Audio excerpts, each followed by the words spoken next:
All right. What is up, my friends? Good to see y'all. Hello there. Got kind of a man, it's been a while. I always say that, don't I? Let's see who's in the chat. Say hello. Let me adjust this thing right here. I got my iPad set up so I could do some drawing. Hey there, Tariko. What is up? I hope you all had a great holiday if you're in the U.S. and you celebrate Thanksgiving or Indigenous Peoples Day or Turkey Day or whatever you did yesterday.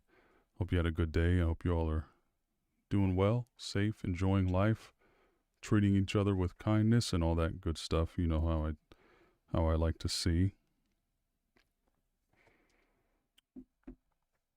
So, yeah. Let's see what's new. Master Panda, hello there, my friend. Jen, 1976. Esteban, Sweet Tooth. What is up? It's been a dog age indeed, Sweet Tooth. Are you someone who changed your name, or are you just a listener and haven't been in the streams very long, Sweet Tooth? I'm getting a vibe. Once in a while I get a vibe from someone because they seem familiar even though I don't recognize the name. And it turns out that there's someone I do know who has changed their screen name. All right, so what I was thinking, yeah, always, who were you before in your past life, Sweet Tooth? Tell me. I've got to know at this point. Yeah, so what I was thinking about doing is if you all remember a while back, not too long ago, I did a few of these sort of one-page comics based on two-sentence horror stories that I wrote a while back. And I was thinking about, I went to visit my dad and my sister yesterday, and we sat down, my sister and I, and we drew on paper. I hadn't drawn on paper in a long time because I usually use the iPad whenever I feel like drawing.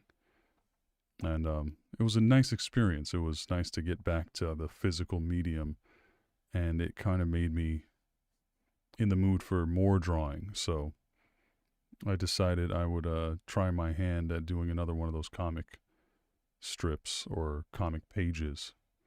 And we'll go over and look at some of the ones that I did before, refresh my memory a little bit, and then probably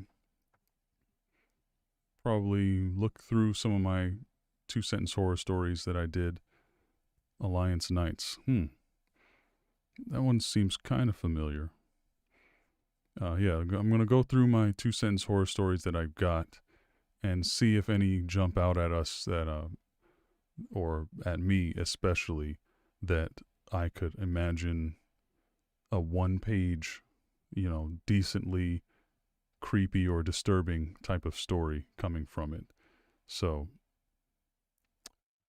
I'm going to share my screen and then we can start working. So let's see here. These are the ones that I've done before. I believe this is in chronological order. So this one,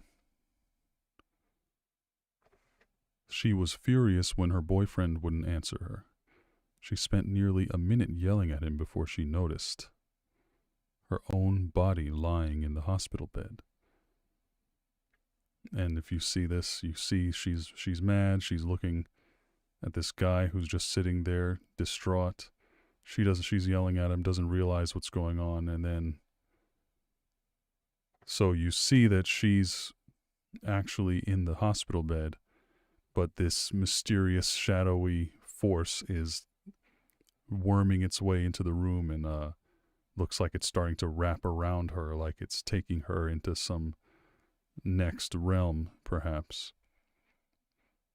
And you also, I kind of came up with that idea at the very end.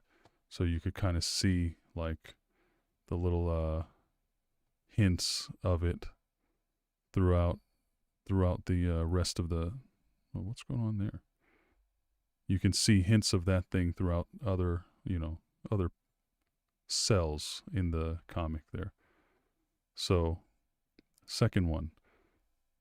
When the old man asked if I wanted eyes cream, I assumed it was just his accent. Unfortunately, though, he meant exactly what he said. I love this little face right here. This guy's dead. And glistening entrails. There's a kidney right there, a tooth, some fluids, ears, some noses. There's a little nose right there. And this one, he's just straight up scooping out a straight up brain. But yeah, that was a one I was pretty proud of. And then lastly, I feel like I've been down here for hours. He's waking up. I get that rescue isn't coming, but why haven't I drowned yet?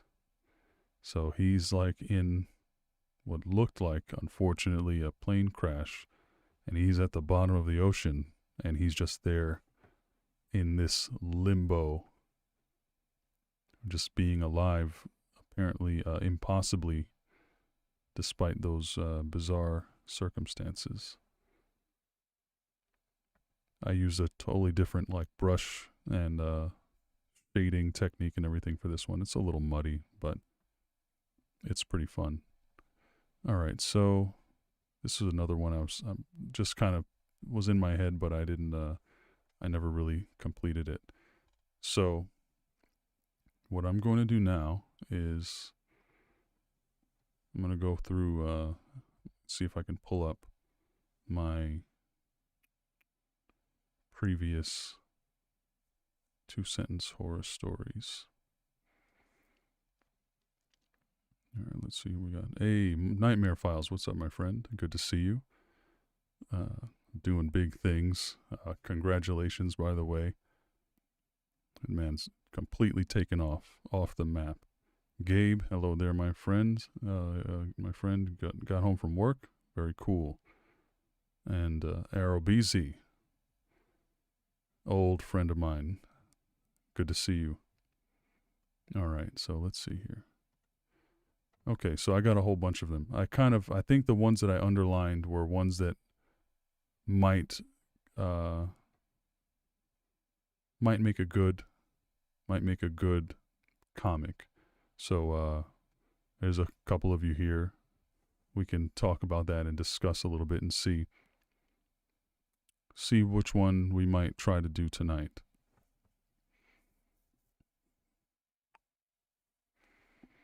I'm not sure I want to do any with straight up murder in them.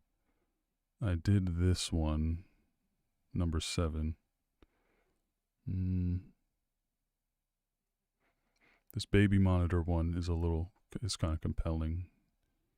But let's see. Yeah, murder.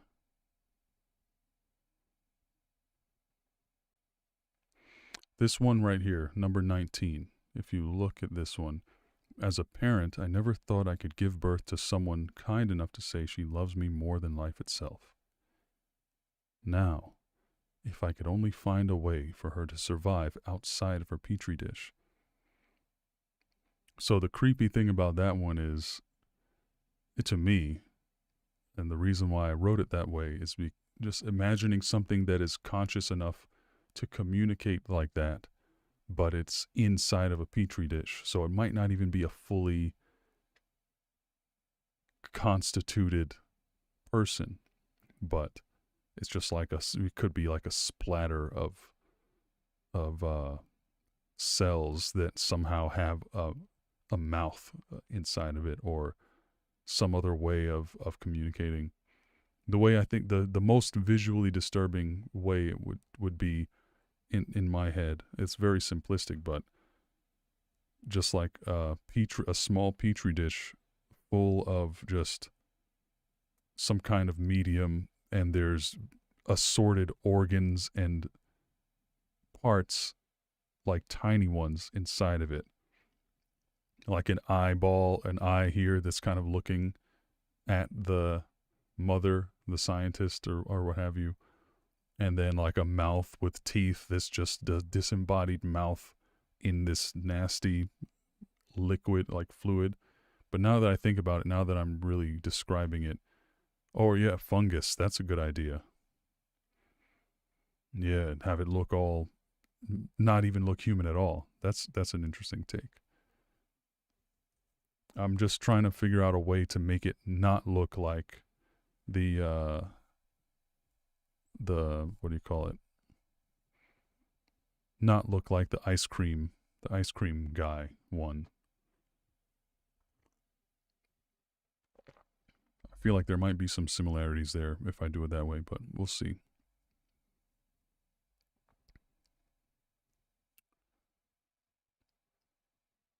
Hmm.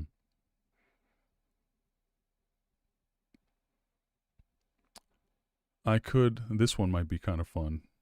Every time I walk into a room, people seem to freak out. Not sure why exactly, but then again, I'm not sure where the back half of my skull ended up either.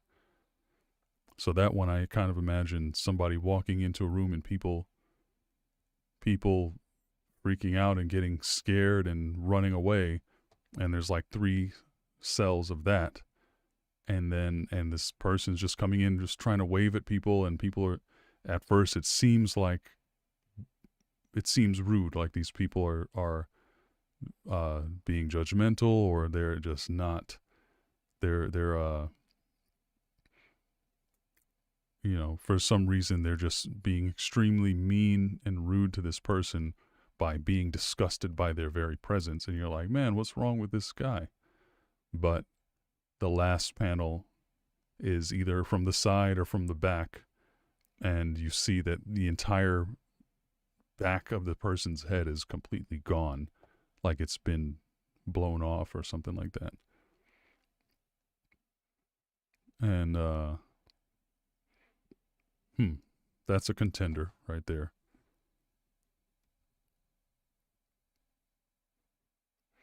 See, this one would also be really creepy. I should have done this one for like Halloween or something.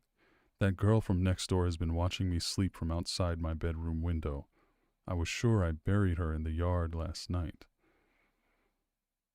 That's, obviously one of those. It looks like half of these are about murder, which, at the time of me writing that, I don't know. It's right now. It just seems a little bit more questionable taste to do something like that.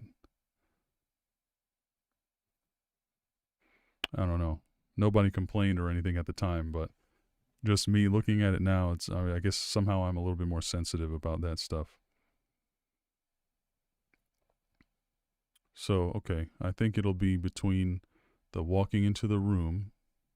That'll be an interesting chance for me to practice some expressions and drawing different characters and stuff like that.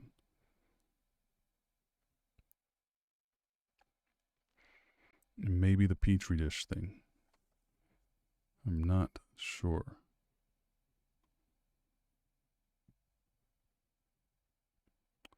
Nevin Moses, what's up, my friend?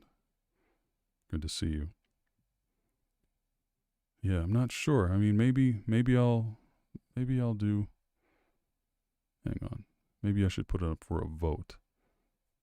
So let's say petri dish. There's like 12 of you here right now. Okay, cool. Petri dish or exploded head. Which one should we try here? I feel like petri dish would be easier for the first few panels, and then the crazy part is obviously drawing the petri dish scene, if you will.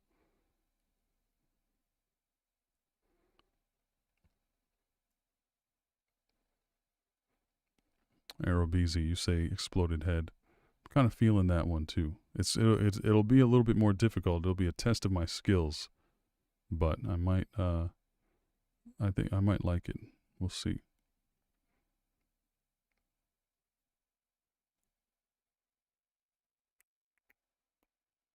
Okay. If there's any other votes, Petri dish or exploded head. Even if you weren't here and you don't know what I'm talking about, either type in Petri dish or exploded head. I'm sure I kind of have an idea of which one is going to win. All right, let's see here. Nevin Moses says dish. You're the first one. Okay, just me. Hello there, my friend. Petri dish. All right, so we're neck and neck right now. The next vote will be the tiebreaker. Okay, wow. Wasn't expecting that. Master Panda, Petri dish. All right, so you know what? Let's do the Petri dish then. Yeah, I'm definitely getting some more Petri dish comments. And Jen is a member, so your vote is like twice. It's like a double. Jen 1976. Are you is that my man? Okay, wait a minute. I didn't even realize that there were people that had the werewolf symbol already. That's pretty cool. Yeah, that means you've been I don't even remember what the setting was, but it means you've been around for a while. Thank you very much for your support, my friend. That means a lot that people still do the membership thing and get the little logo. It just warms my heart because I put a lot of energy into that. Where is that thing? The Petri dish. Okay, here we go. All right, I'll write that down somewhere here. Let's see. Stand by.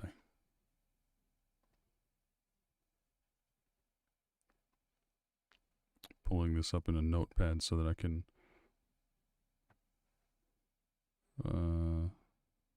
remember exactly what it said.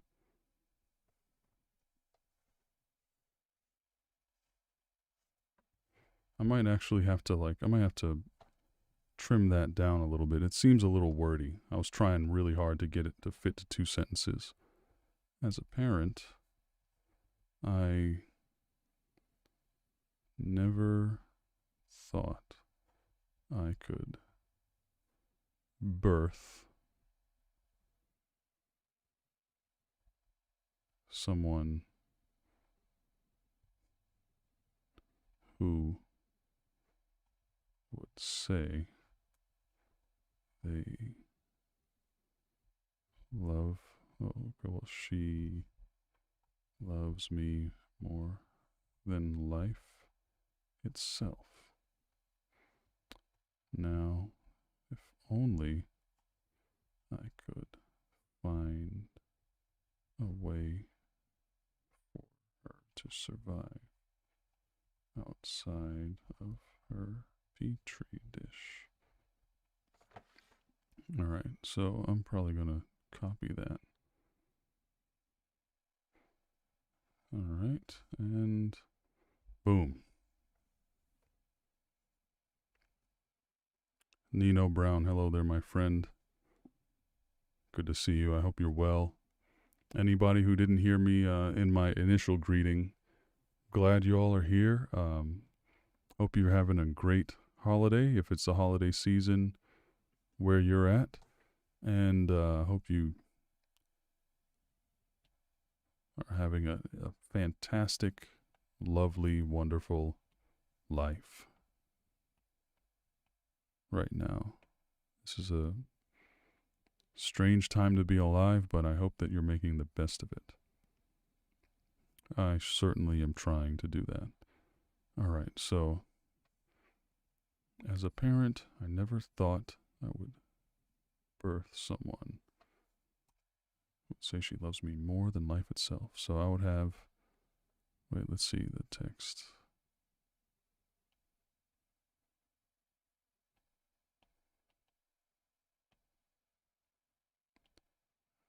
See, you guys are going to see like a little bit of the inside stuff right now.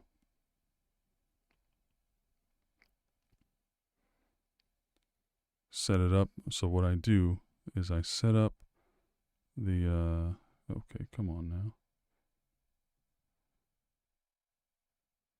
I set up the sketch and everything. Where is this? Why is this not? See, and of course it's not going to do what I want it to do. I need to edit that text there.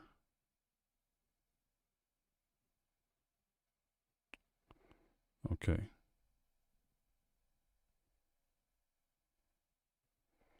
All right, I'm not going to let you guys, I'm not going to bore you with this part right here. Hey, creepy clown girl. Hello there, my friend.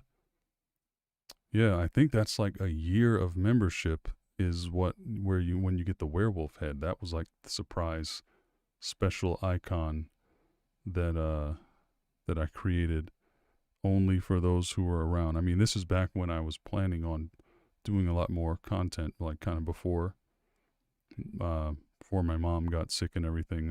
I had a whole bunch of big plans, but it my mom got sick, passed, as most of you all know, and then I got a new job, this year, and it's been so much of a learning curve and all this different stuff.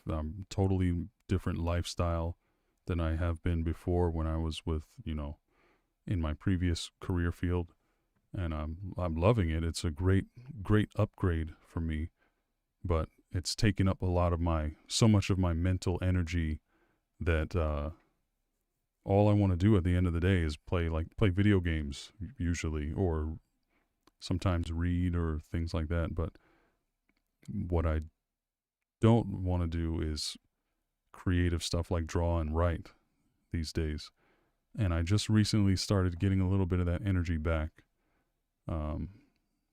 So I'm capitalizing on that right now.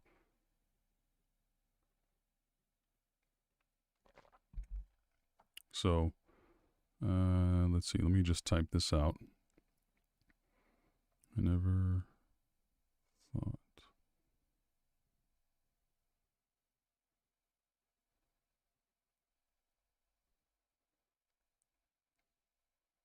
Give birth. Let's shorten this to someone so beautiful.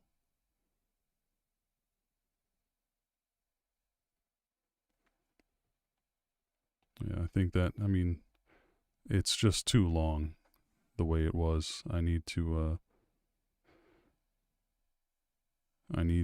shorten that.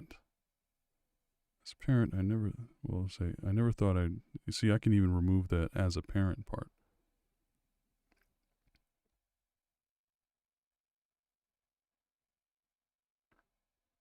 Man, creepy clown girl, that is very sad news. I'm sorry to hear that. I'm sure your nephew was a great kid. Never thought I would give birth to someone so beautiful.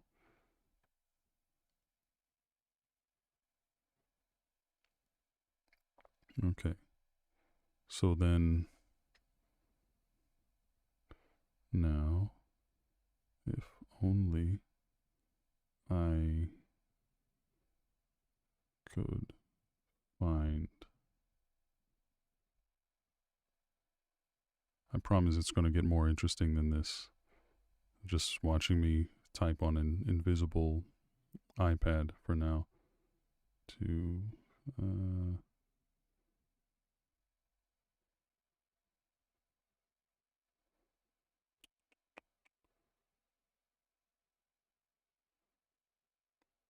To keep her alive outside her petri dish. All right, and it occurs to me I need to confirm the spelling of the word petri dish.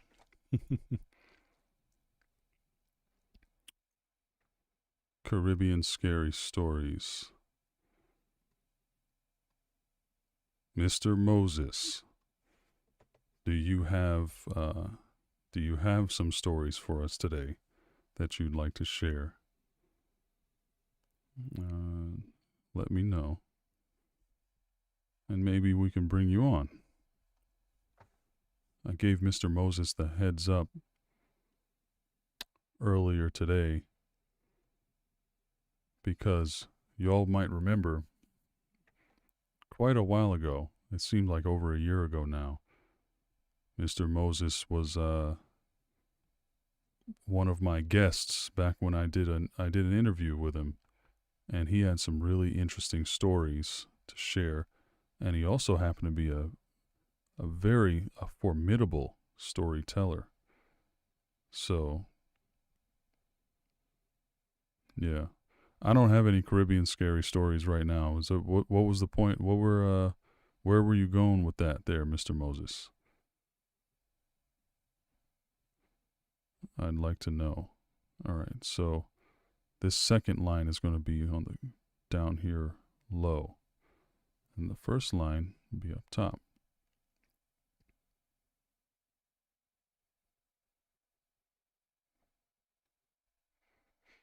All right. So, now it's kind of more ready for you all to look at.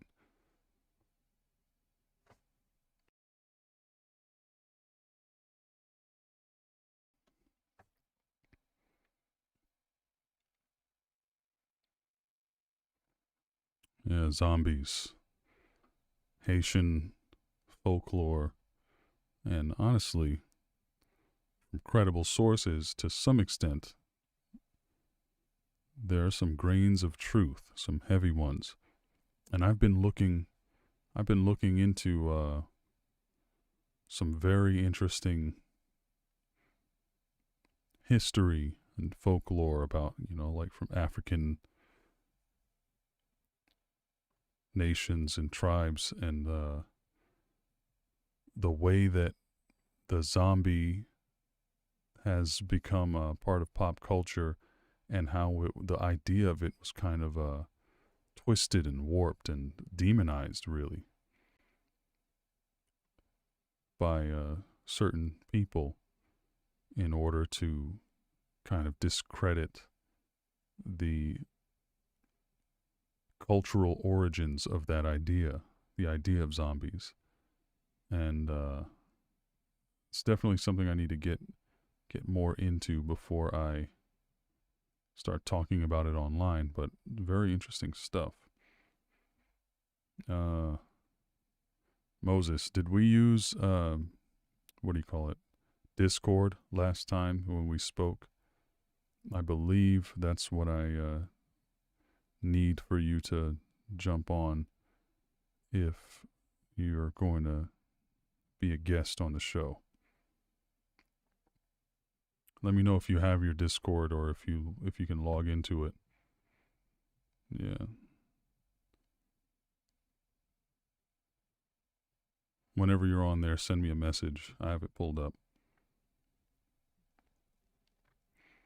And this way, we can have a little more conversation going on while I'm, okay, actually, here's what we're going to do. I'm going to sketch this out. We're going to talk about this real quick, sketch it out. And then, once I start really going in and refining the sketch and drawing it out, then I'll bring you on, Moses, and then we can start chatting about your story, right? Okay, so layout. The last panel, yeah. And while I'm doing this, you can set up your Discord and everything so that we can get to our conversation whenever we get to that point. All right, so what is that? Why is this doing that? I want the Procreate pencil. That's what I want. There we go. So, okay, that's why. Sketch. Okay, so I'll probably have the petri dish like this, right?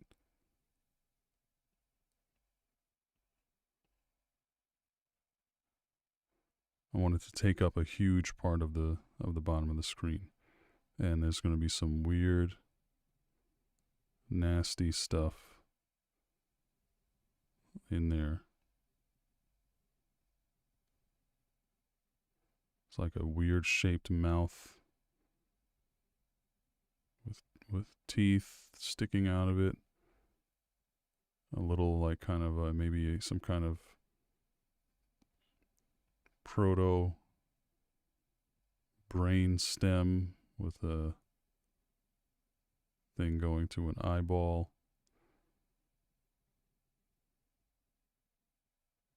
I'm going to need some kind of lung, a partial lung here. It's been growing into the side of the petri dish. And that lung will have like a little esophagus that goes into the disgusting mouth. And there'll be a little weird spinal cord that's just wrapped all over the place and connects there. I'm going to need some, I guess it wouldn't need veins because the veins would, I'm going to put in a second eyeball here. I guess the nutrients and the oxygen will be supplied by whatever the medium is inside of the petri dish. Yeah, this is going to be pretty cool. So let me change this up a little bit so I can get some kind of perspective action going. This should help me out, this little tool.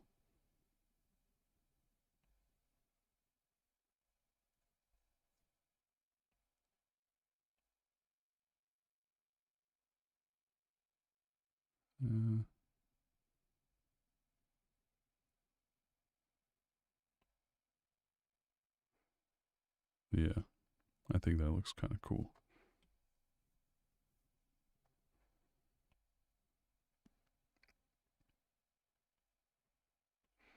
All right. So, what else we got here? Dark Phoenix. Hello there, my friend. I've been quite well. No complaints. Good to see you here. I don't see you anywhere here, Moses, on my Discord. Did I add you as a friend or something? I don't. If I didn't, then oh, there it is. Yep, there it goes. Okay, I got you. All right, stand by if you would, and I'm gonna rough this out, and then we can just start talking more. We can start talking once I start really sketching this whole thing out. All right, so I always like, you guys know I like to have my panels overlap.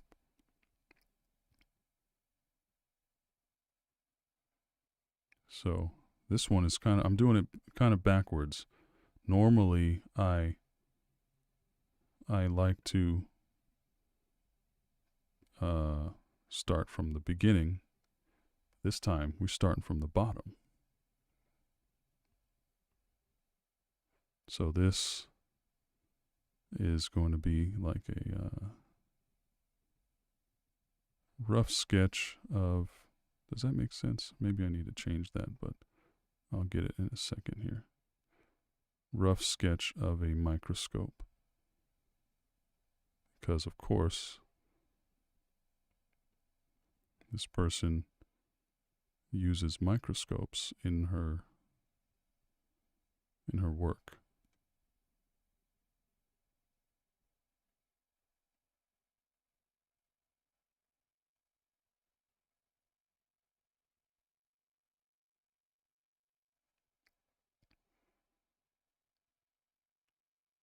Okay. If you can't tell, I only have a rudimentary understanding of what microscopes actually look like. This is just, a very rough sketch.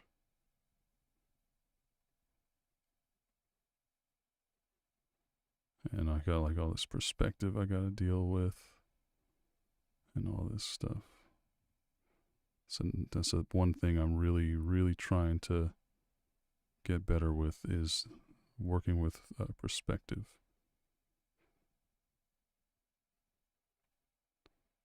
It takes a lot of practice, and I have just simply not. Yeah, that perspective's way off. Let me get that out of here. And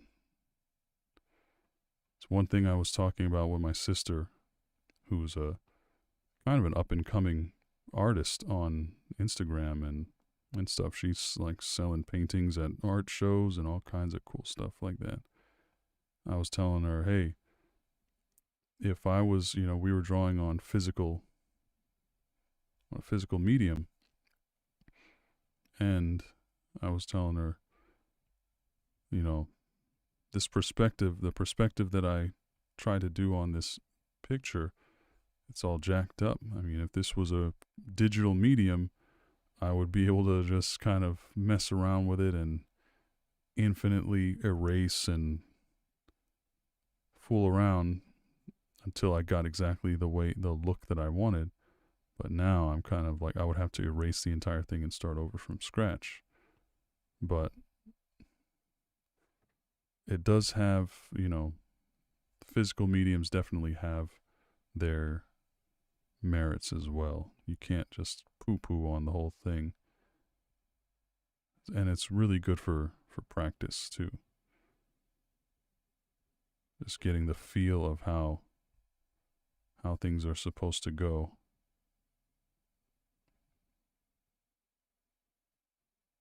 Yeah, this is a little bit better, I think. Okay. And like, as you all know, this is all the sketch. Oh my goodness. Ice Cube, the man himself. Soldier Boy, good to see you, my friend. How are you, Brad? Let's see. Put some more stuff on this table. It's all going to be all this foreshortening. Pencils, pens. Well, I'll do one pen. And see, it's supposed to get smaller though. Okay, well, slightly smaller. I don't know if you all know, one of my favorite artists of all time, a man named Kim Jong-gi, recently passed. I think he just collapsed and passed away. Very, completely no notice. He was I believe he was at an art show, and then he started having chest pains, and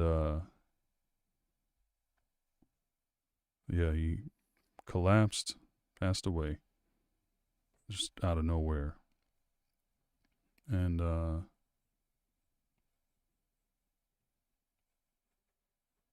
he had the ability, it was miraculous what he could do. He can draw pretty much anything from any perspective, any number of items, objects, people, cars, tanks, anything. And he would just effortlessly, seemingly,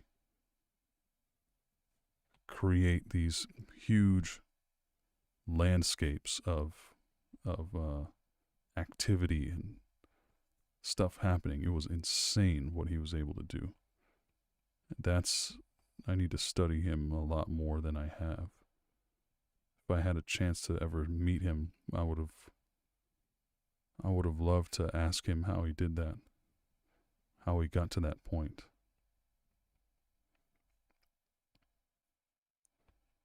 Another great influence on my life that has recently passed away, a lot of you all might know, Kevin Conroy, the original voice of the Batman the Animated Series. He passed away recently as well. And I met him once at a Comic Con. Super nice guy, very humble.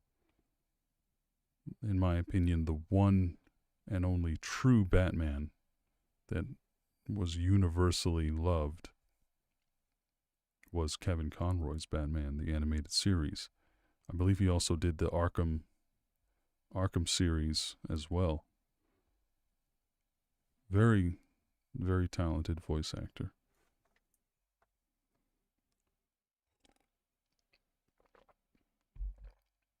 Sorely missed. All right, so the start of this. Never thought I'd give birth to someone so beautiful. All right, so let's say we have a female geneticist or biologist or something like that. Okay, maybe we do three scenes. Let's see. Sometimes I start simple. Have this a little bit off kilter here.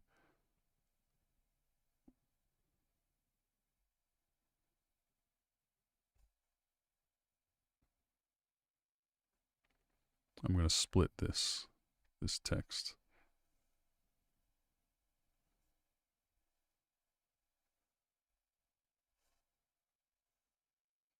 So I'm going to say, now if only I could find a way, ... You know, just to give it a little bit more, I didn't even realize I skipped a word there. Now if only I could find a way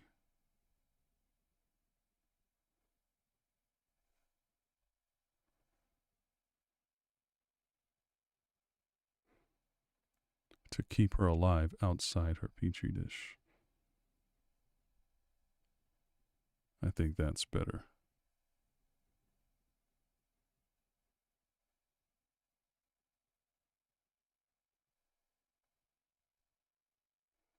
Yeah. Okay. I think that builds the suspense a little bit more. When you see 3 lines.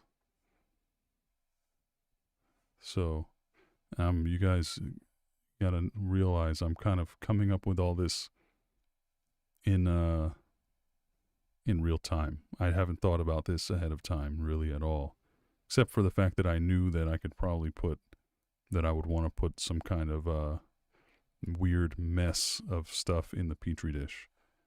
So it's going to be cool when we finally get to that part. How long have I been streaming? 44 minutes. Yeah, that's not bad. This might take me another hour. We'll see how it goes. Depends on how distracting Mr. Moses' story is, because I specifically asked him to come online today, or in case he was available. Now, this one, I want to give this like the vibe that she's really smitten with whatever this person or whatever it is that she created in here. So maybe she's wiping a tear from her eye. So let me see, like this. Okay. So this is her head, or it's gonna be her head, and her eyes will be this way. Nose, mouth.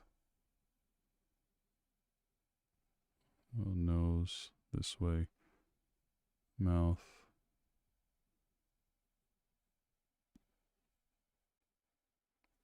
Which one would she do? Okay, this right here.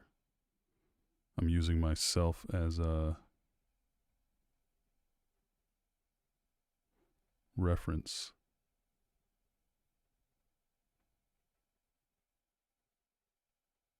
You guys can see I'm if I'm an artist, it's a self-taught artist. I have no formal training of any kind. So there's a lot I don't know. Wait, how many fingers is that? 1, 2, 3, 4. All right. See, I even need to like count the fingers on the hands that I draw. Okay, so say she takes her glasses off. The glasses would be kind of like right here. So she takes her glasses off to wipe her wipe her wipe her tears. All right.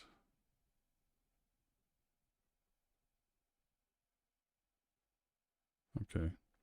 So now that I have a basic idea of this. That's good enough.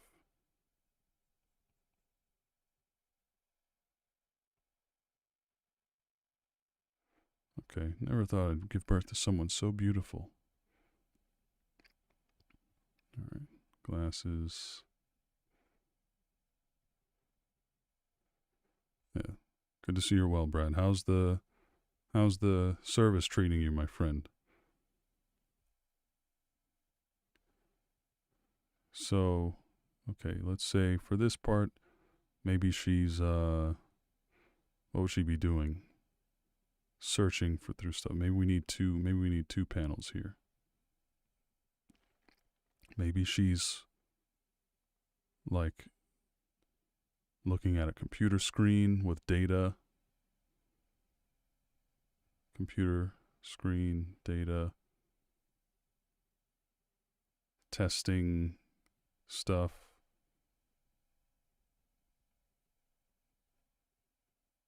Maybe it's like that. Okay, what kind of screen would this be?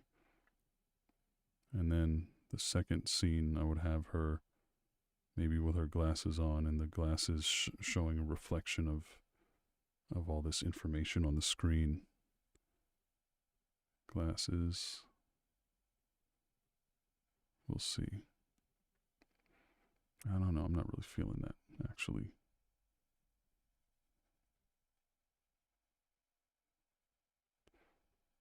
Moses, I should have told you a slightly later time. I wasn't factoring in the fact that can't really listen to a story while also planning this out. Running simulation. Okay, how about that? So she's running a simulation. Running sim. And there's some kind of exoskeleton or some kind of weird robotic contraption that would be used to house the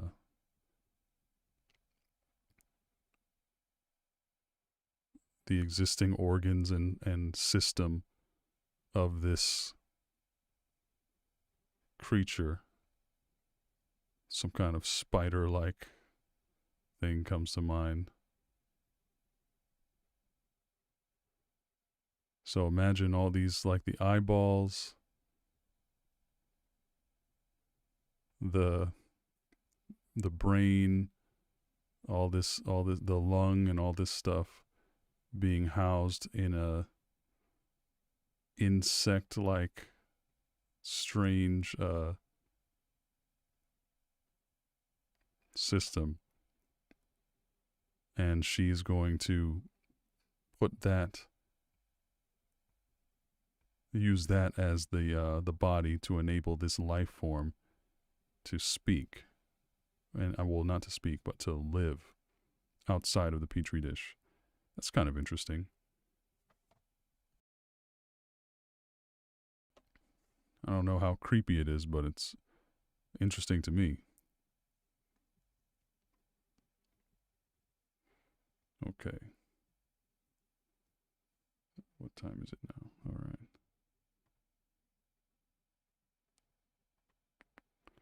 Okay, almost there. I do like this idea. I'm struggling to see what I should figure out what I should put there. Maybe I need a little bit more data here. Maybe I should what do y'all think? I'm thinking maybe I take this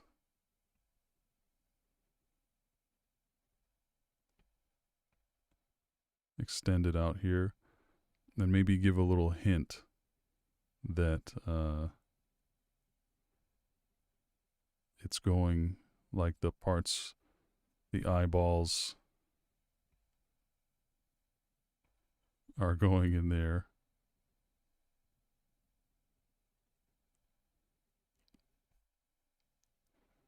The brain, the little messed up brain, is going in there, the brain stem. And then the lungs, the lung and mouth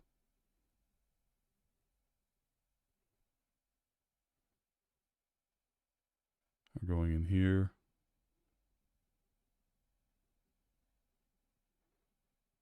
The mouth, I guess, will go in here. This is so wacky, but I kind of like it. Let me know what you all think about where this is going.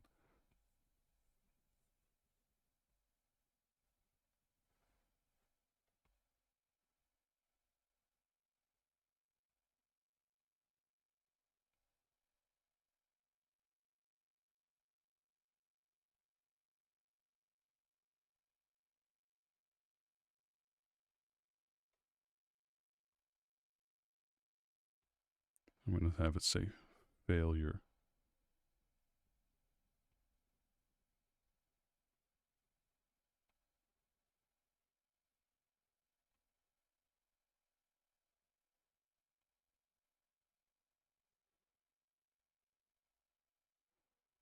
No.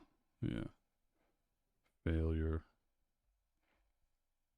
Santiago Diablos, what is up, my friend?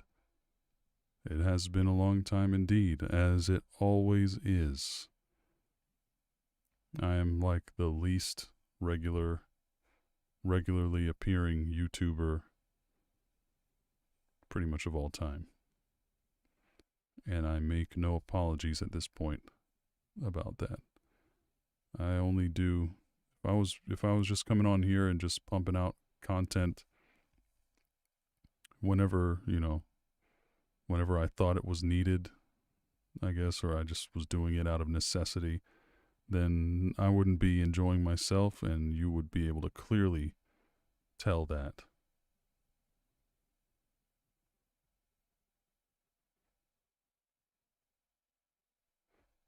Okay.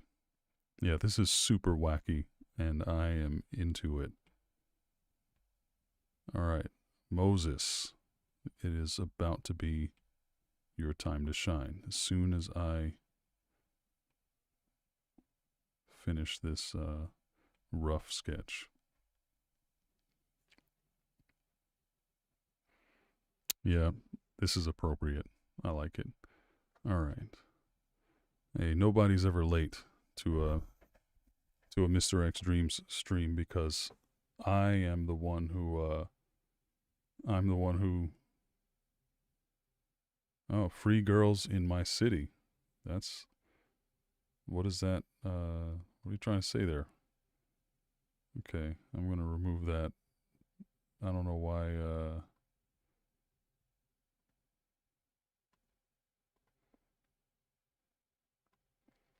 I don't know why that person is is like a bot or something coming in talking about free girls in my city. That's interesting. I think they should all be free. All right. You ready, Moses? I'm gonna call you. I'm gonna add you to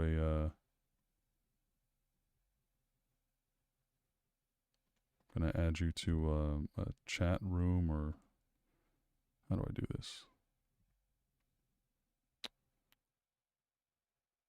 Maybe this will work. Start a call.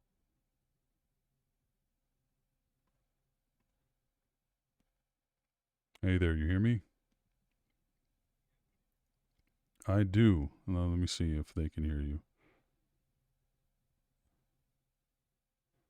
All right. Can you hear me? Do you have like a headset or something, Moses? You don't mind if I call you Moses, do you?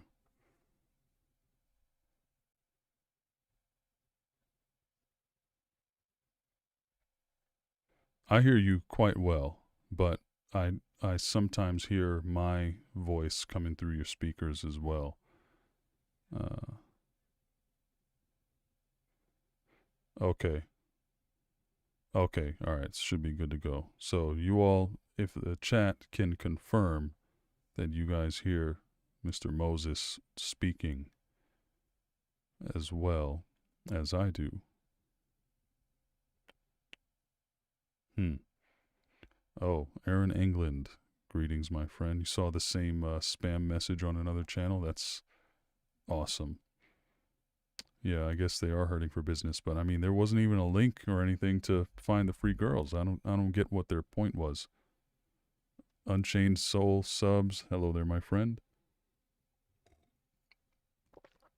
Moses, can you do a testing 1, 2, 3?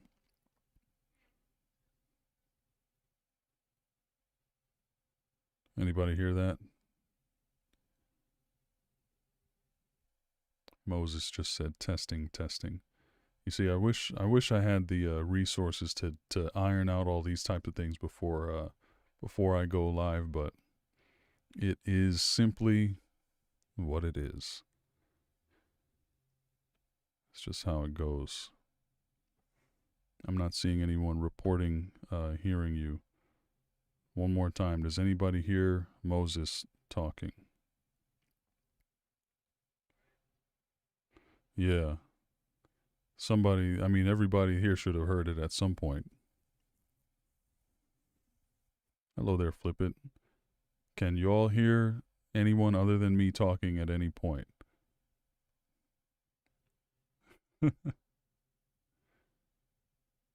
Well, I figured I know that you had some stories that you hadn't had a chance to really share with us before. So I figured maybe we would just chat and see what else you had to share. Yeah, it seems like they can't hear you.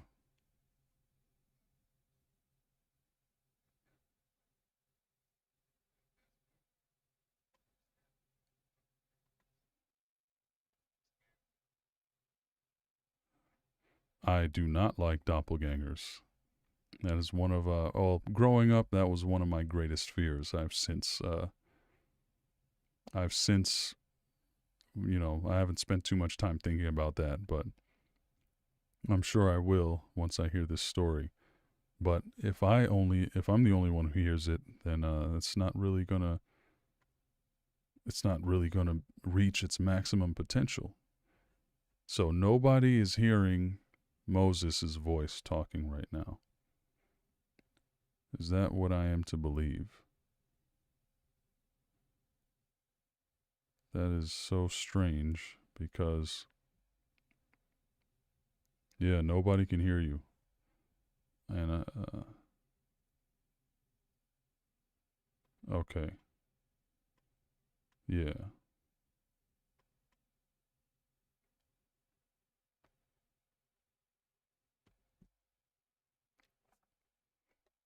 So let me turn off the music and see what happens here.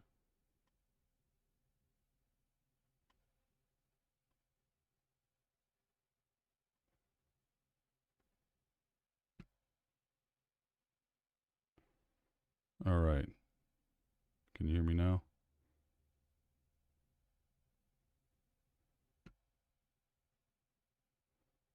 Did you come back on, Moses? I can hear you. I mean, it seems like people should be able to hear you. My settings are showing your vocals on my screen. Can you count to 10? And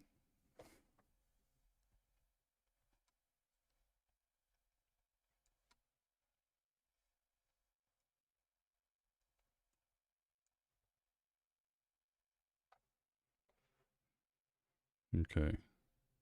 Anybody hear Moses count to 10 just now? I'm really trying to make this thing work. Moses has taken his time out of his busy day freedom for all in this city.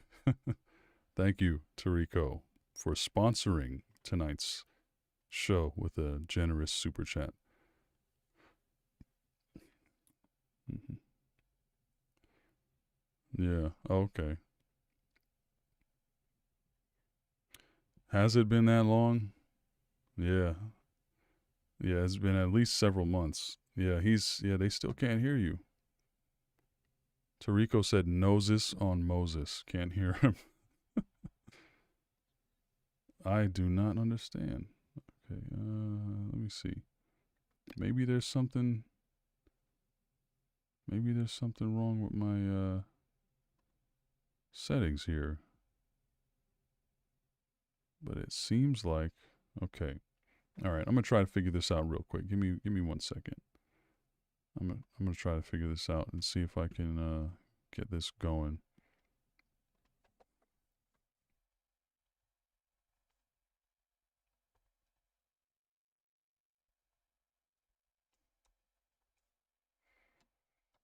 Because if they can't hear you, then I'm gonna have to carry the rest of this thing on my own. Okay, to use your Discord audio, make sure. Oh, okay. So it has to be a source. Zen 2011. What's up, my friend? Good to see you. Okay, an audio source, I guess. Okay, let me see. Maybe I need to add Discord.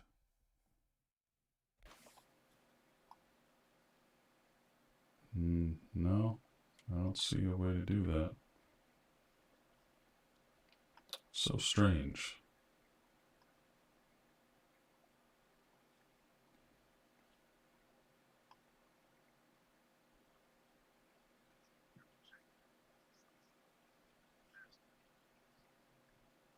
Mm-hmm. Okay, wait a minute.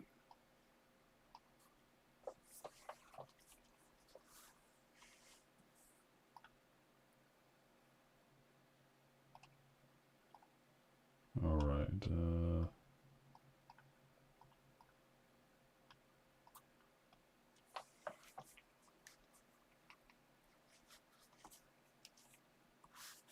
There might be.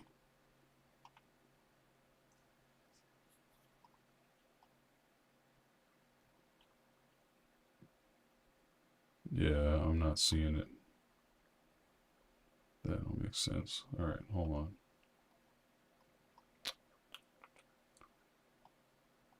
All right, say something now. Let's see. Something now. All right, did y'all hear that?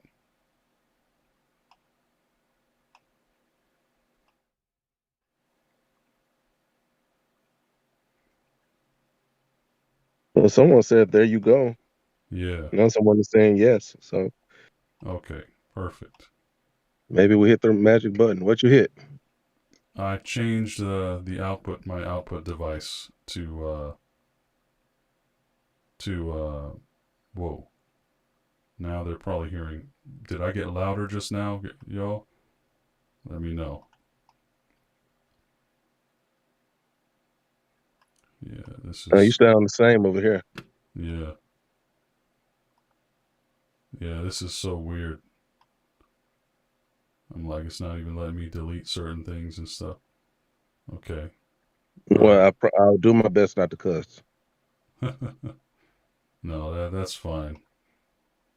Okay, yeah, now I'm having double. Okay, well, right now I don't have double, right? You mean So, an echo? okay, does anybody have double or echo right now that y'all can see?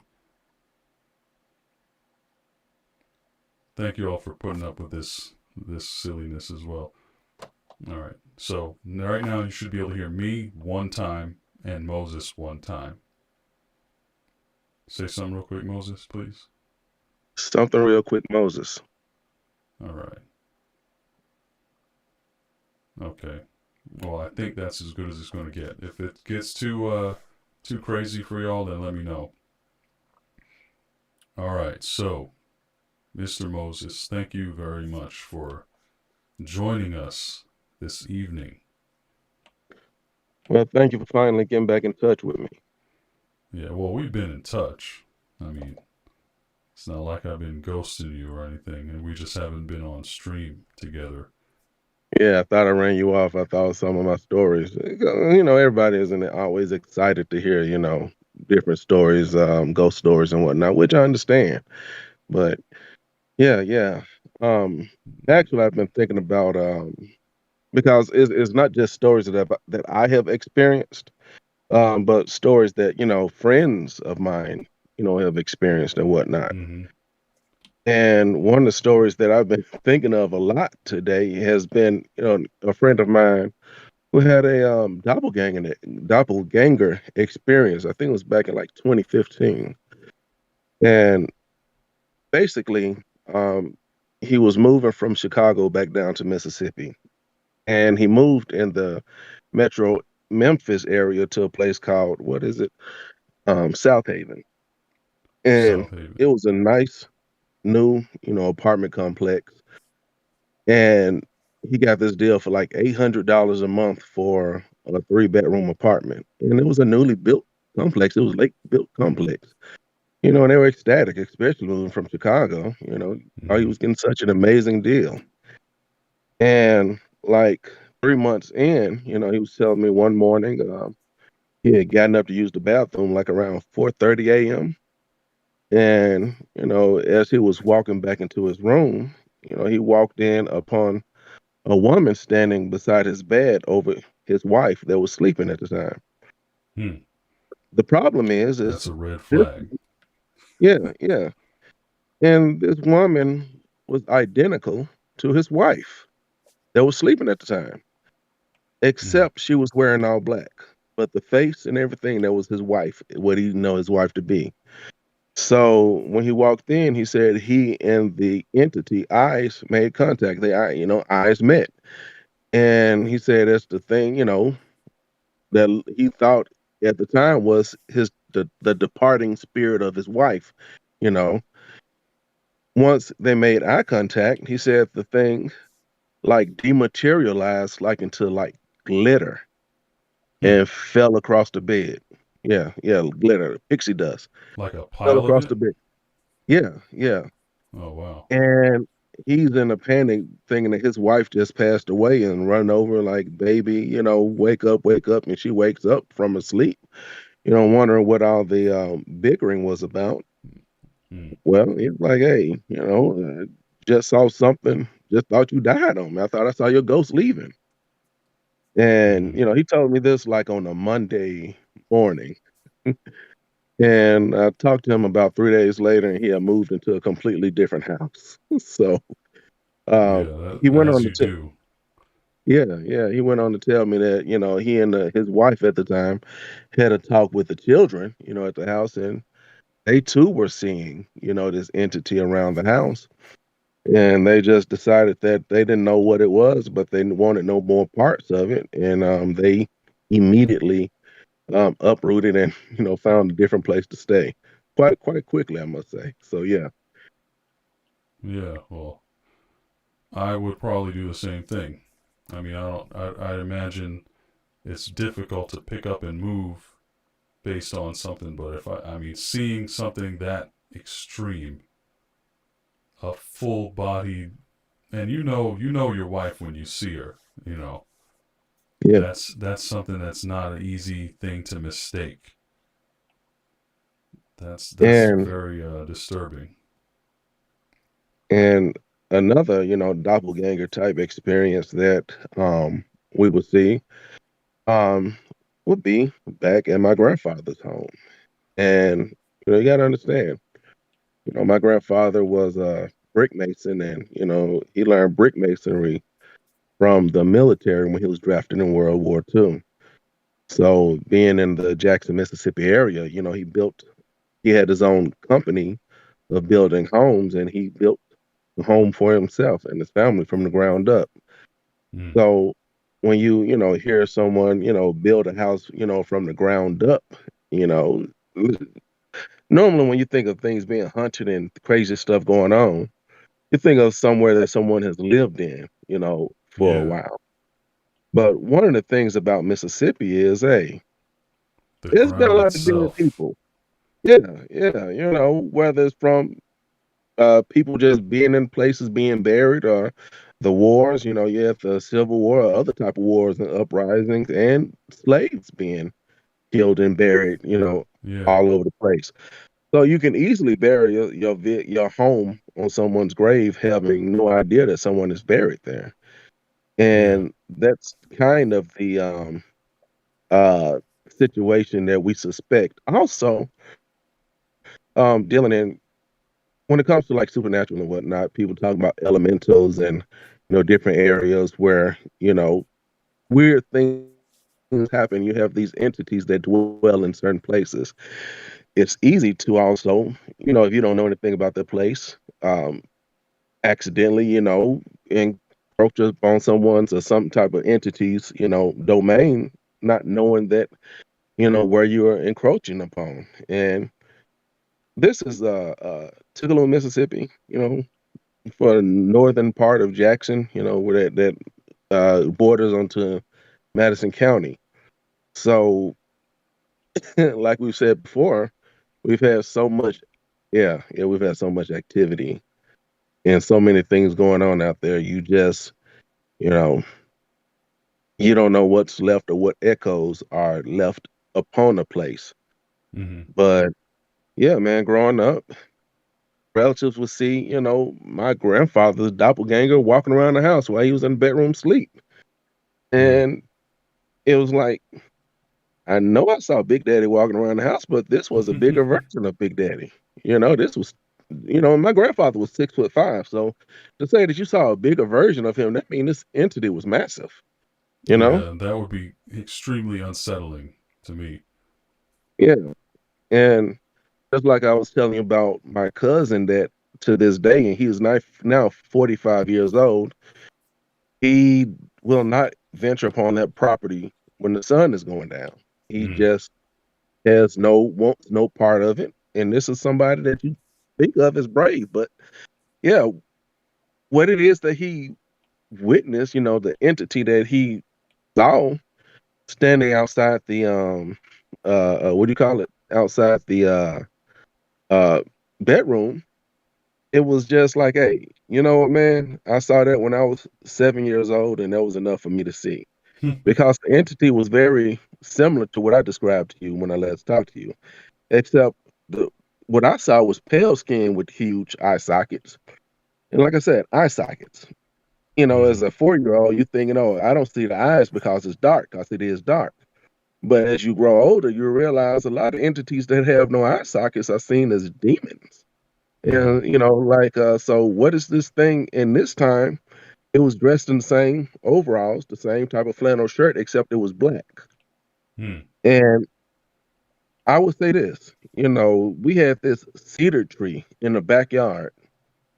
And, me being a child and liking to, enjoying uh trees and whatnot, climbing trees, I would play around trees, but we weren't allowed to go to this cedar tree. Hmm. And they're like, oh, bugs is in the cedar tree and they'll just come down and bite you. So Eric, I was like, yeah, Eric, it was bugs in that cedar tree. And Eric is my cousin. And he was like, well, from what I ascertained is that he looked up knowledge on cedar trees, and people tend to like to use cedar wood because cedar wood pushes away insects and stuff. Hmm. So if there was insects in this, why do people use this particular wood? So we're thinking like, you know what? There was more to this tree that they were willing to tell us. But now as we get older, we're like, well, you know what? Maybe it was something to this particular cedar tree that was in the backyard that they didn't even want us going near. And it wasn't that it was bugs, but it was some knowledge that they may have known of the cedar tree. And they're like, Hmm. hey, you know what? Just stay away from this tree. So they just came up And with a more reasonable explanation as to why you need to stay away from there. yeah, yeah. Yeah. Because my grandma, she was a combination of Cherokee and Haitian descent. Hmm. And she was very, very, very spiritual. I mean, this.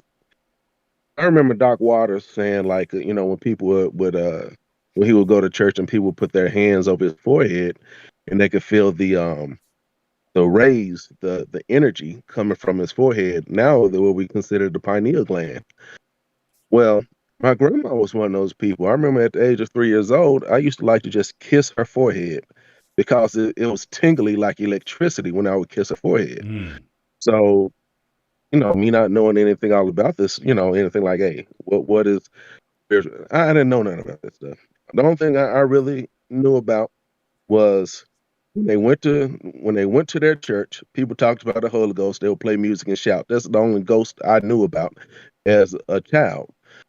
So seeing that entity and whatnot, that was crazy. But also, my grandma could sense energy, and she was. I mean, if your grandma just say, don't go there," or something's not right about there as a child, you just, hey, she's an adult. She Yeah, said it. you don't question That's what that. we're gonna do. Yeah. But as I've grown up and had my different experiences in life, and with the supernatural, you're like, well, you know what? Sometimes you can walk into a home and you can feel this thick, heavy energy there. Mm. You can't explain it, but you like something isn't right. And is whenever I have ignored that feeling, it was like I would always experience crazy stuff. Where there was orbs hanging over my bed when I was asleep, it seemed like the orbs would be watching me sleep, or just footsteps walking around the house at night when nobody is up walking around. Mm. So, you know, going through that, you learn to start paying attention to those things. Yeah. I'll give you another example. My mom bought this home back in 1990. Big, beautiful two-story home in suburban South Jackson. It was real nice. I Mm. mean, very nice. And the deal was amazing. We're like, hey, Like the we price? get yes, the price was amazing. Mm. So when we moved in, because what it was a police detective had built the home, but he passed away in a car wreck shortly afterwards. And his wife didn't want the house anymore. And she was like, you know what? I just want to sell it and move on. So we're like, okay, well, this is a great deal. Shoot, we're moving on up. Mm. Yeah, we're moving up, but when we get in the house, now we're experiencing, and you know what? It wasn't a scary type of entity. It was just like, hey, somebody else is in here with us.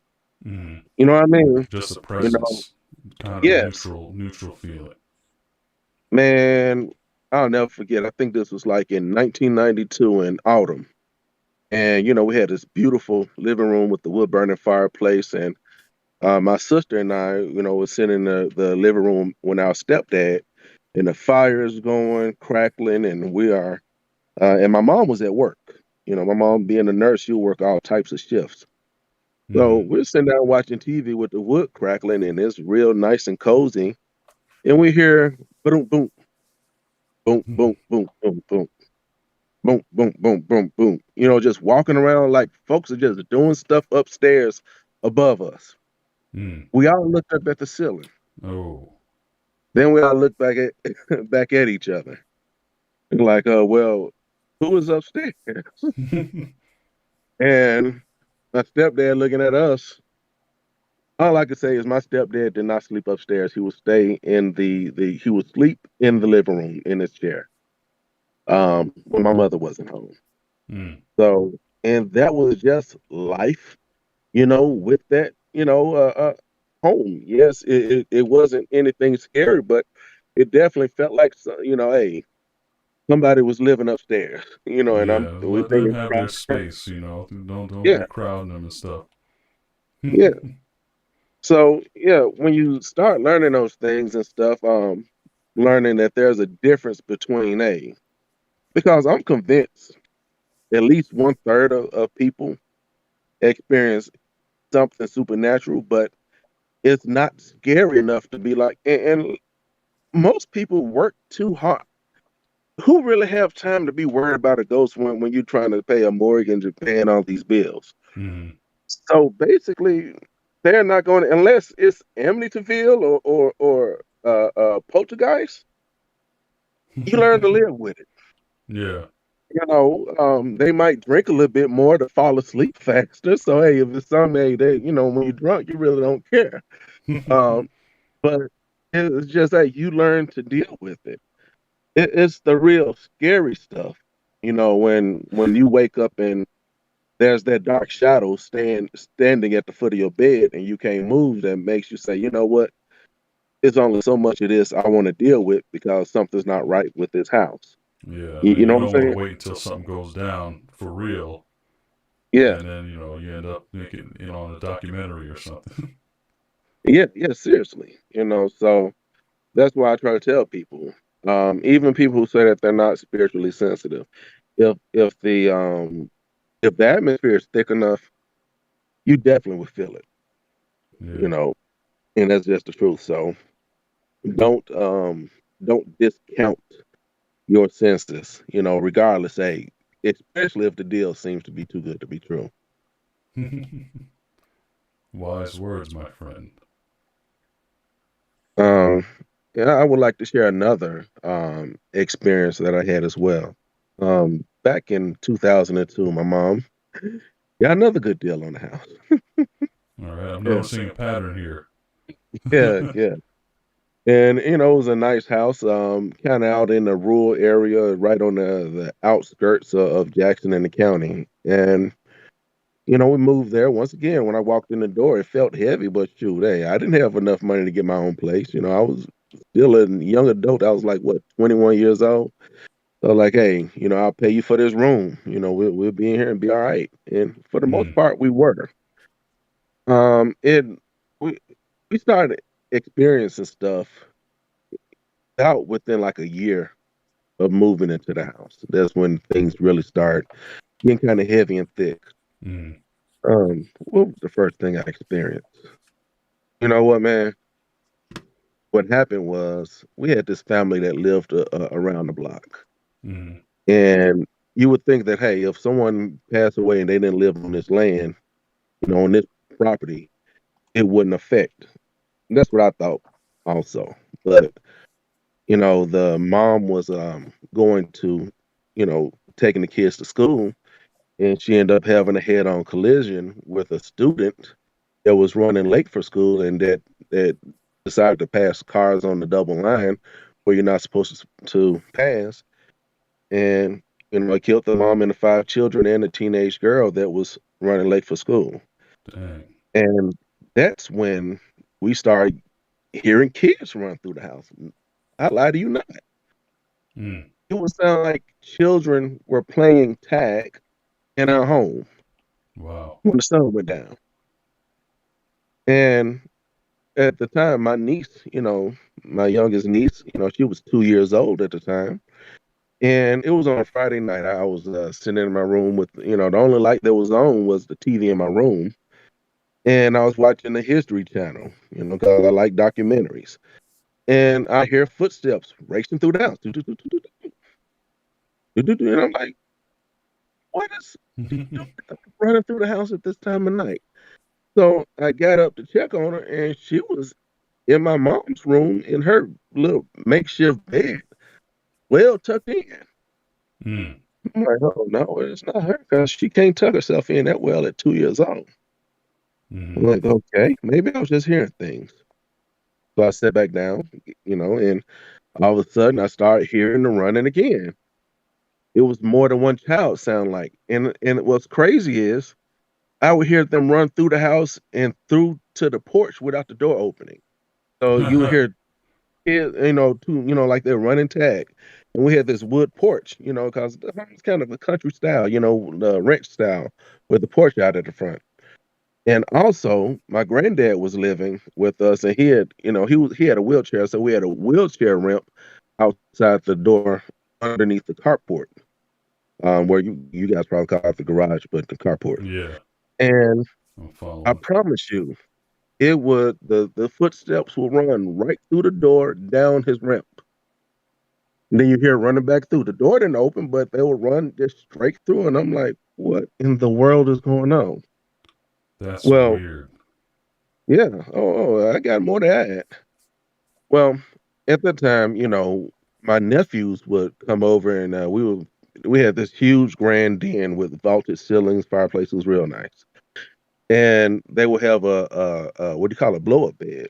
And they used to love to come over, and my stepdad would be like, "Oh, y'all could come over, and we're gonna have a sleepover." And after a while, they just said, "No, we're going home." And they were like, "What age was Brandon?" Brandon was like 8 years old. Oh, 9 years old. And Brandon and Bryant were my nephews, and they would not spend the night anymore. Like, all right, well, I guess you guys don't think Paw Paw is fun anymore. Well, a few years later, Brandon went and told me. He said, "Hey, one night." He woke up and he saw in the entrance of a doorway what looked like a Native American child with in attire that you would see like in the 1700s with the type of outfit, the leather outfit and everything. Hmm. And he said he was just standing there looking at them. And he said he stood there and then two others ran full speed right past him through the den, through the door, and he took off running behind them. Hmm. And my nephew was like, "Well, you know what? Um, I don't know exactly what that was, but I don't want to see that no more." So he never came back through. So, to me, it seems like stuff like that gives me more questions on the afterlife and whatnot than, you know, just being afraid of, ghosts and stuff. Hey, because it kind of seems like, if we like it or not, certain energies still hang around after supposed death. You know what I mean? Yeah, that's kind of my view of it. I kind of feel like, aside from all the religious stuff and how everybody fights over that kind of thing, I feel like the simple fact is we just don't understand whatever the hell it is that goes down. I agree. After our brains stop functioning. People act like they know, and they act like they know what to expect and what's up, but they just don't. They're lying. you know, Yeah, because that's how I see it. and what we have to understand is that's based on faith. Okay, there's nothing wrong with having faith, but if someone does not agree with your same faith, because and the reason I say it's faith is because we cannot tangibly go and touch and do this stuff. It is something that we're investing in and hoping that it's true. Yeah, I don't see anything wrong with that. I'm just like, hey, but don't force that on anyone else because you know what? Hey, we should have the freedom to believe the possibilities of something else. So yes, I'm a Christian by what do you call it, code, but I'm like, hey, I'm seeing a lot of stuff that is not said in the Bible, and I need to, they say, hey, you either go to sleep, and some people say you either stay asleep in the grave, some say you go to heaven. Well, hey, mm, what's going on with these people that are still walking around here that we're seeing? yeah, What is this and what's going on? We need a little bit more explanation. I'm not trying to say it's evil or good. To me, it's yeah. neutral. Man. There's just What it's not is simple. yes, yes, It's not like, hey, if you think this way, you go here. If you think this way, you go here. A or B. I don't yeah, think it's that simple. and That's I what I've fully come to agree. believe. So going on with these now, I will say uh, those experiences that I just told you about, those are the cool ones. Those are the ones that like, hey, you know what? Jeffrey, who lived here for 20 years, will watch Jeopardy, every day, and it seems like the TV turns to Jeopardy every day. Hey, I just go in another room or look at my phone until Jeopardy goes off. That's cool. Now, what gets me, that's a good policy, man. That's not too bad. yeah. Now, I'm about to share with you one of my darker experiences. Okay, hold on a second. Okay. So somebody said, let's see, Aaron England said, sounds like something's being attracted to you and your or something is being attracted to you and your family might be related to these gifts that you all have, like what your grandmother had. The tingly possible pineal gland scenario you were describing earlier. Yeah, Very maybe. interesting perspective. Flip It says, I don't think we're supposed to understand, and I agree. Faith should be a journey. It's something you got to figure out on your own. Yeah, I mean Yeah, those are that's a good. I like the humility of that approach.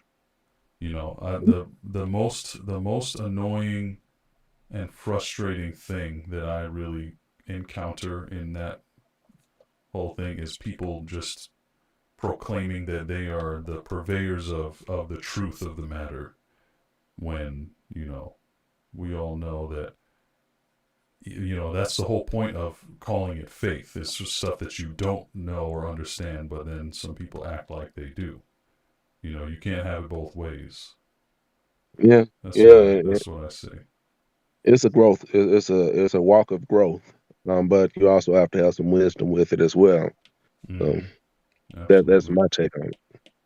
Absolutely. All right, so Now please you ready continue. to? Okay, okay, all right. Now this is one of my darker experiences, Okay. and this one happened actually in 2007, the day after Christmas. Hmm. Um, my mom was fighting and winning her fight against the cancer at that time. But my life, I was in my 20s, and being in your 20s as a man, you're trying to build your life. And I was having a lot of struggles at that time, and I was very displeased with them. So I was happy that my mom was overcoming, and I was taking care of her. Mm. But I was also having my struggles with life as myself as a man and a human being trying to grow in this society. So growing up, I was always told, hey, if something wakes you up at night, you can't go back to sleep. It's time to pray. And this day, Christmas night, hey, I went to bed very early, and my mom's cell phone kept ringing. And they ended up waking me up. And when I went to her cell phone to look at the call ID, all it had was a bunch of dots across the. It was a flip phone. That was right at the birth of iPhones and Yeah, stuff like like a that. smartphone. Yeah. So she just had one of the flip phones. And when this phone constantly ringing woke me up and I couldn't go back to sleep, I was like, okay, well, I was always taught, hey, if something wakes you up in the middle of the night, go ahead and pray. And I did that. I prayed the best I could, prayed until I felt peace. Then, I still wasn't sleepy. So I got on that computer and looked at my MySpace account because that's when Yeah, MySpace was jumping. that's another good And another good dating mechanism right yeah, there. Like if MySpace existed, we kind of know like the time frame we're talking about here. yeah. That's cool. So yeah, I was I checked my MySpace status and all that type of stuff. Then I went and did a little scanning through the internet until my eyes started getting heavy, and I went to bed. Had a very good sleep. But what got me was not my sleep, but when I woke up. Mm. And let me describe my room. It wasn't a big room, and I had a nice size queen size bed. And the bed would go like into the corner of the room.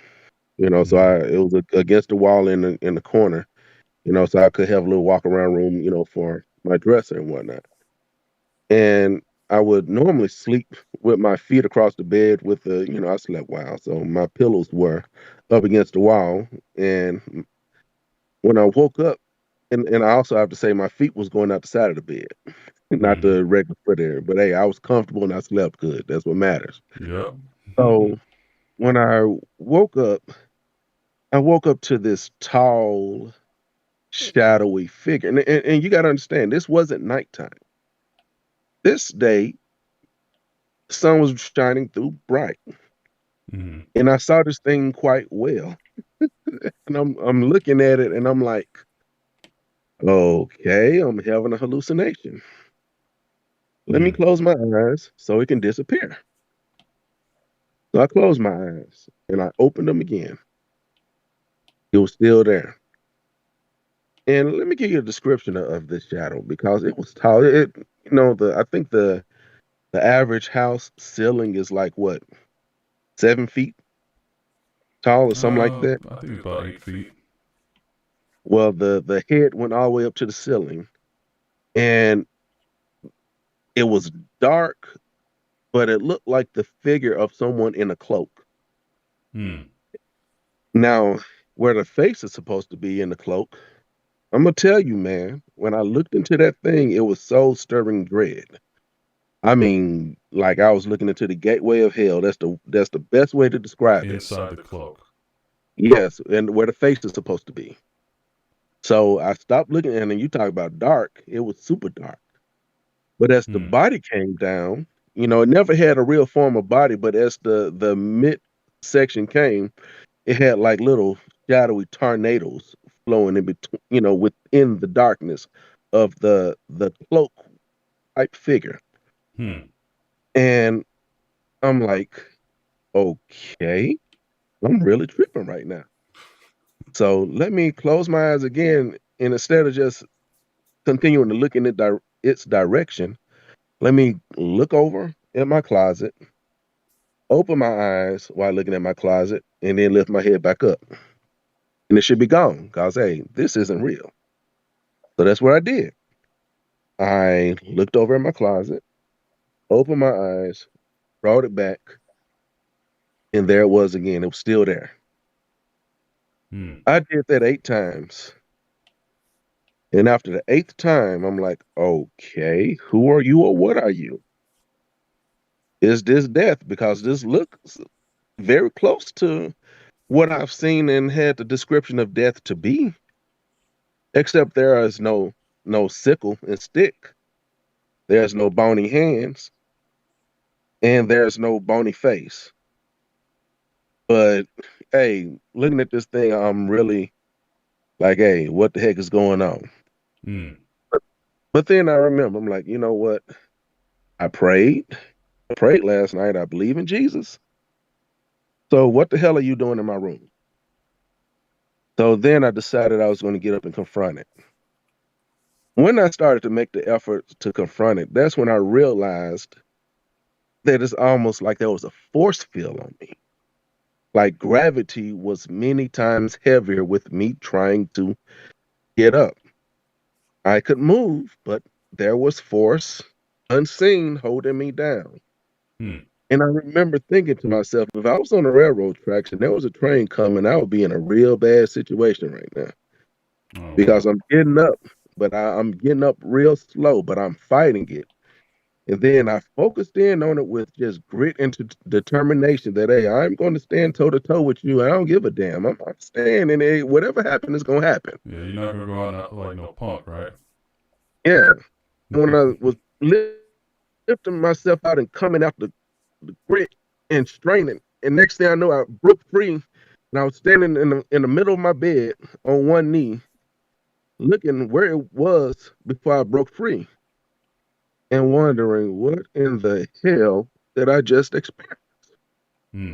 So basically, that experience was my experience that got me more trying to gain understanding in the paranormal, in the things that aren't quite understood by everyone. Hmm. Up until then, I would just brush it aside. Kids running around the house, okay, cool. Dead policeman walking up and down, in his area of the house, yeah, I'm cool. But that entity, yeah, that was a whole different beast.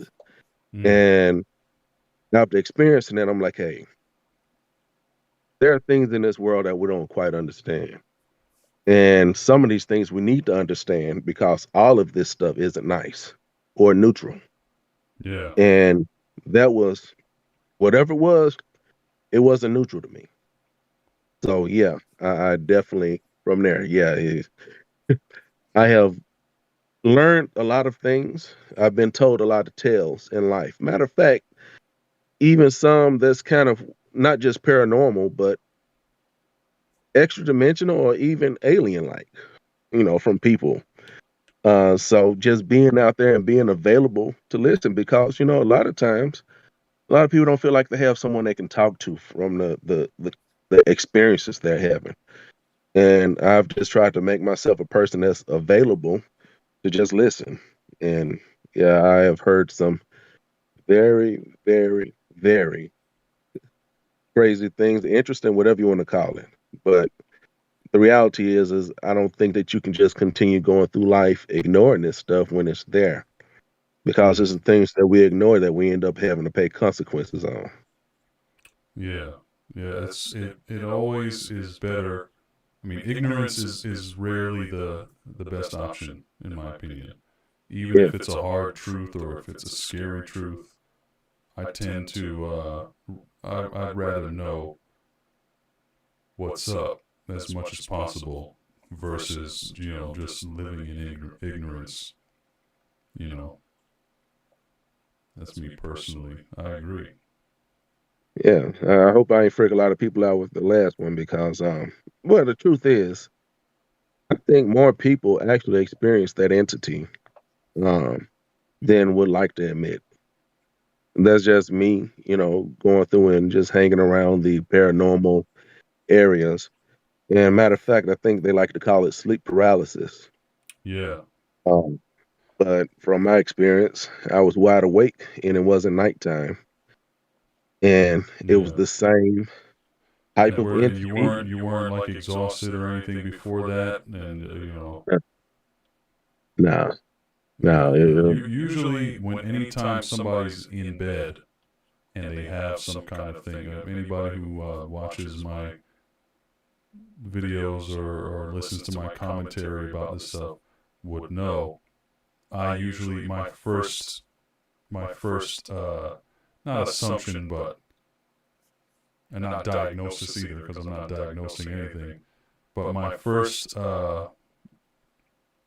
opinion is I usually go for, what could be a sleep paralysis. Sometimes you have sleep paralysis episode and you're not, you don't even realize that that's what's happening to you. You And might that not is have been true. intending to to fall asleep, and you lay down and you have no idea that you've fallen asleep and transitioned into this alternate. Not that that makes it less real for you, especially even just because it's occurring in a dream sequence doesn't mean that that doesn't mean that there's no stimulus. There's nothing unusual happening to you at that time. It just means that it happened kind of in the dream realm, if you will, Well, versus you in the know what, physical. I do try to keep that in mind, but I also take notes of places where these experiences are happening. Mm. Um, because you can be in a hotel room. Things happen in the hotel rooms all the time. There's a transitional space that different people are pretty much sleeping in there every night. Does that mean people didn't try to play with a Ouija board in that room one day? You know, because we don't know. Um, I give you a prime example, and yeah, I'm giving you an example. And there's a story connected to it, so if you can roll with me. Yeah. I think it was like in 2014. I drive trucks and I pull a chemical tank. This time I was pulling tank for NASA between Stannis Island, Mississippi, taking a load of rocket fuel to Wallop Island, Virginia. And when I got there, it wasn't just a 1 day unload. It took them about um, a week to unload that the rocket fuel because they are very, very particular. They anything that's in it, and rocket fuel is pink like Kool-Aid, pink Kool-Aid. Huh. And they have like food grade lines.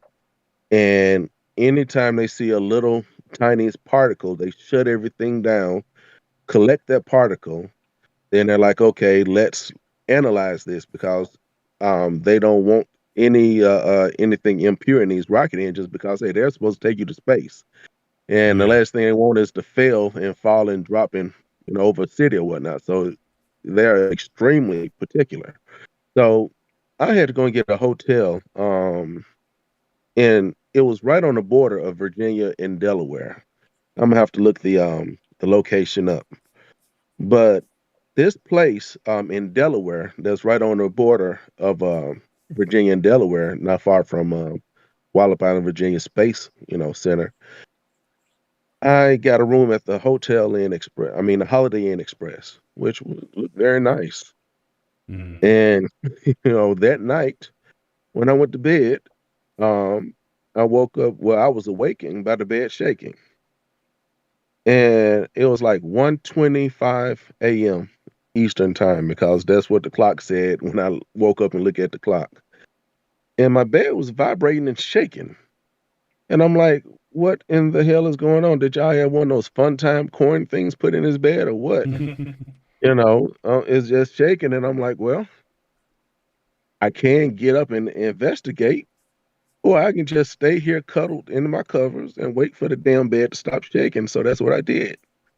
I Mm. waited for it to stop shaking. Cause in my head, hey, it must have been a what do you call it thing?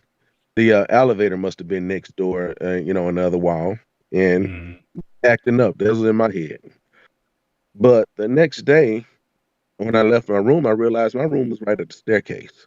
So there was no elevator or nothing. Then I Mm. went and told the person at the front desk, I'm like, hey, man, something weird going on in that room, and that bed was shaking. Normally, if you tell somebody that, they would look you in the eyes and be like, wow, really? No, Mm. this dude didn't look at me, wow, really. He would not make eye contact with me. And I'm like, hey, do you have another room? No, there are no more rooms available. Okay. But So he he just might have looked, been expecting somewhat you to come and complain at some point. yeah. That's the vibe And I'm I'm, getting. yeah. And I'm like, okay. And and I'm gonna have to find that location because one day I was just it took years later, but I was like, what's going on with this little town? And I found out that that's one of those eastern towns where they have, had great witch and warlock type activity. The forest in that area is supposed to be hunted. Hmm. And I'm like, I would stumble upon some stuff like this. But yeah, man. The reality is just like even in the Bible that say, you deal in different areas, different cities have different principalities and powers. Hmm. So me being a truck driver, I'm always crossing into different principalities and not knowing what's going on. But stuff like that, yeah, you definitely don't forget that. And when you go into these little towns, you don't know what history is going on in these towns. And yeah, you have to be watchful and have understanding. But yeah, that was just I don't know what the hell made my bed shake. I don't know Hmm. what was going on with that room or that hotel. And it's important, and just like I said when we first started talking, when you walk somewhere, trust your gut. But me as a truck driver, wanting to get the hell up out of that truck, I was too happy to get the hell up out the truck and get somewhere with, a bed, a shower, and all that stuff. So, I was like, well, you know what? Uh, I might have to live in here with an entity for a couple of more days, but I'm gonna get to watch the Cowboys play on TV, and there's a bathroom right here, so I'll live. So that was my trade off. Yeah. So, yeah, man, those are just a few of my, you know, experiences just walking in life, and I say, hey, one of these days, I can share with you some of the other more crazy stuff that I've crossed that and that just make you think because, like I said, once I just open my mind up and like, you know what, just gonna listen to what these people have to say, Hmm. and especially as a truck driver, man. Back in there, when I started driving like in '09, and at the time, the country was more friendly to one another, especially truck drivers. Hmm. And I would just sit up and talk. And if you show yourself friendly enough, people will just share with you some of their strange experiences. Um, Now I'll say this: as driving on the truck on the road, I have been very blessed. It's a lot of horrible stuff that I have not seen that I've been able to miss. Hmm. Um, Especially like fatality accidents and stuff. It seems like there will always be something that will make me get off the road, go and pee, or get some coffee. And by the time I get to the area is already blocked off. I would hear them make the descriptions of it on the CB, but I wouldn't see it. And you know what? I didn't want to see it. Hmm. So I've been very, very blessed. Um, because you know what? I feel like we should give our first responders more appreciation because they see this stuff all the time, whether it's the firemen, Yeah. whether it's the paramedics or police. You know, you can hear about the people who perished in the accident on the news, but the police and the responding officers that had to go and see that stuff with their own eyes, I have no doubt that this stuff sticks with them. You know, so Oh yeah, I'm it fortunate does. that 100%. A lot of people have to go to therapy for the stuff that they have to deal with. These car accidents, fatalities, and stuff like that. I have several in my family, yeah. and So yeah, yeah, just as a truck driver, I was very, I've been able to avoid it. It's like it either happens behind me or if it happens ahead of me, it keeps me and I'm talking about all types of wrecks, even people who jumps in front of trucks, it's suicide. You know, mm, I've been near those areas, but were able to be far enough away to not have to see them, because hey, I want to have a clear head when I'm driving because I have to be behind this wheel and deal with a lot already. So yeah, yeah, that's my take on it. yeah, I agree. If you don't mind me asking, how did your mother fare with her with the cancer battle? My mom passed away in 2009, Yeah, sorry to and hear that. yeah, yeah, and I actually, I was in law enforcement, and I went into driving trucks as therapy. Just Mm, more of that. It was a long fight. My mom fought hard, and I appreciate her for it. But yeah, the road when I first started driving trucks was more of a form of therapy than mm, just an occupation. yeah, I feel that. As you might know, I lost my mother a couple of years ago, 2019, also to cancer, and that is a hell of a thing, as you well are aware. Yeah, yeah, Yeah, definitely. and it's yeah, that's how it goes sometimes, man. Even Batman Uh, got taken out. yeah, yeah. It could get anybody. Well, that's why we have to understand that tomorrow really is not promised. So make the most of your life and keep the petty crap out the way because I've seen too many people who lost someone close that they were beefing with over somebody getting an extra French fry and a value meal, and now they can't, they're going Yep. through it, So yeah, And you can't it's take not that worth it. time back. You don't get it back if you didn't Exactly. spend it well. Yeah, and I try to make sure people of quality are in my life and let those people who are in my life that I've chosen to allow to be in my life understand that they are loved and appreciated. Yeah. Yeah, those That's are true. words to live by, my friend. But man, it's cold. I'm starting to feel a little drained right now. But hey, I've definitely enjoyed talking with you.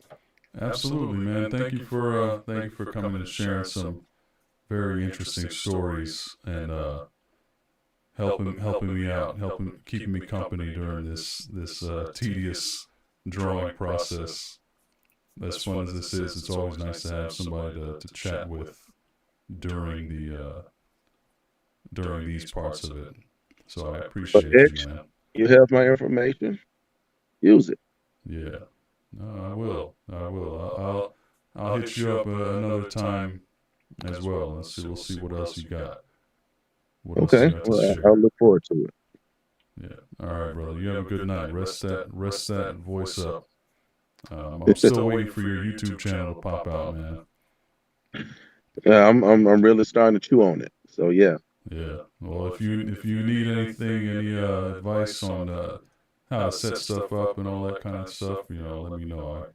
I might be able to share some of my trial and error and stuff that I've figured out, so you don't have to make the same mistakes that I did. Okay. Okay. Might save you some time and some energy. Well, and I'm also waiting for yours to heat back up too.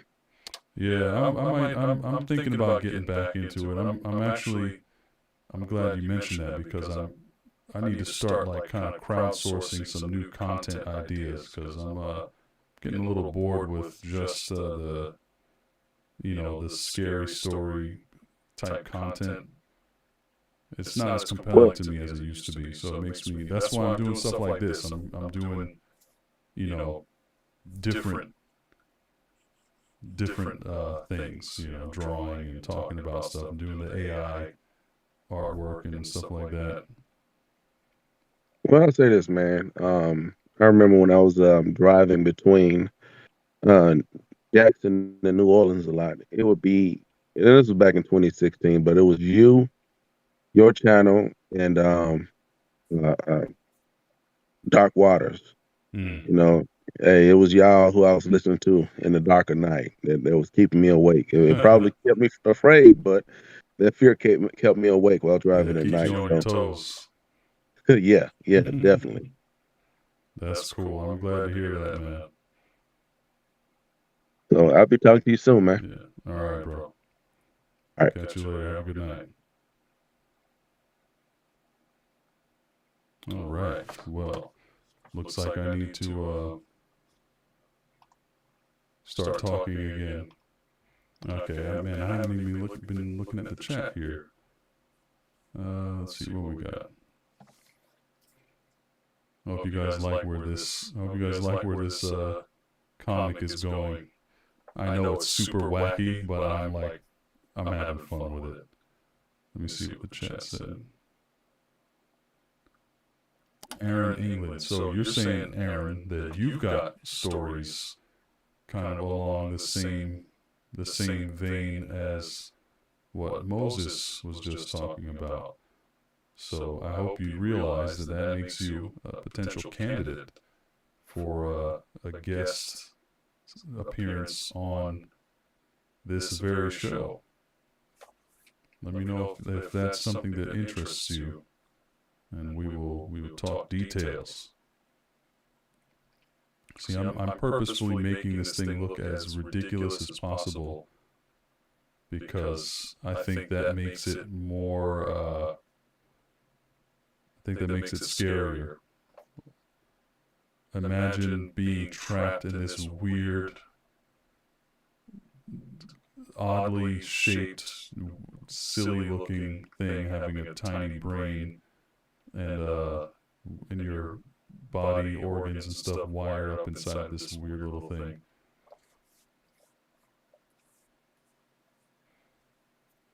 I'm gonna put the lung in this little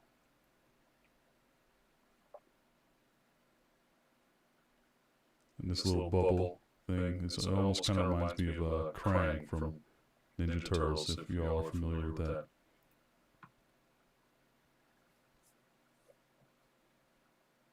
Yeah, I don't know why. I mean, I guess I do know why some people don't want to acknowledge the fact that there's a bunch of weird stuff that happens that, we just honestly don't have good explanations for yet. It's scary sometimes, I guess. But I try not to shy away from stuff just because I don't have the answer. As nobody's perfect, nobody knows it all. And I think that's perfectly fine.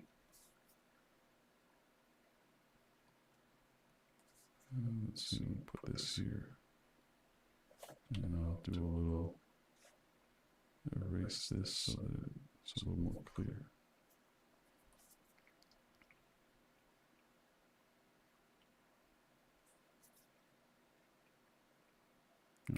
else we got?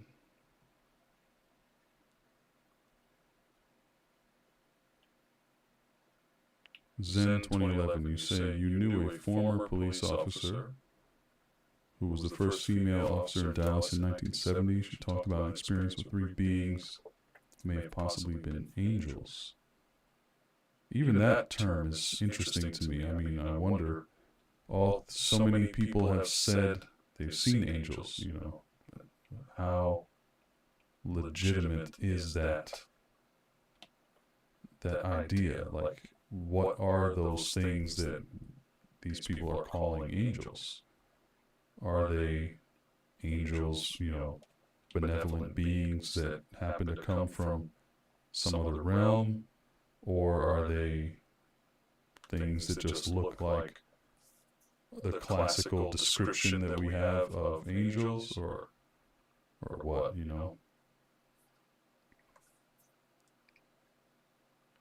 It's always an interesting concept for me to explore.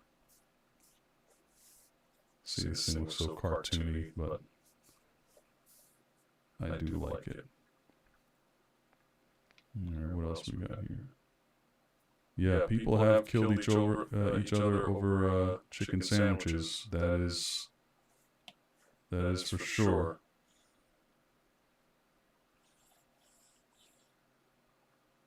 Let's see, I think I can do a square. Yeah, there we go.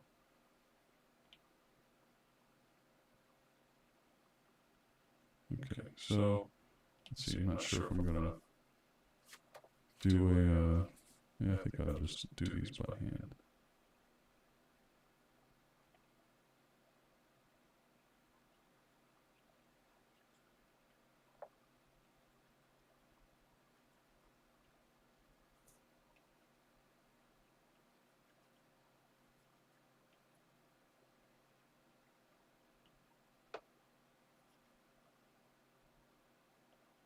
Yeah, why not?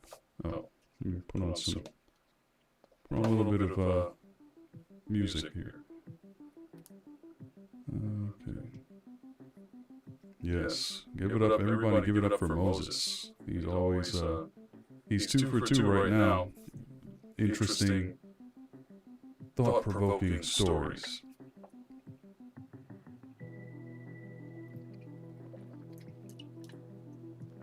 That's funny. I just I picked up this mug exactly when the picture of it popped up on the screen.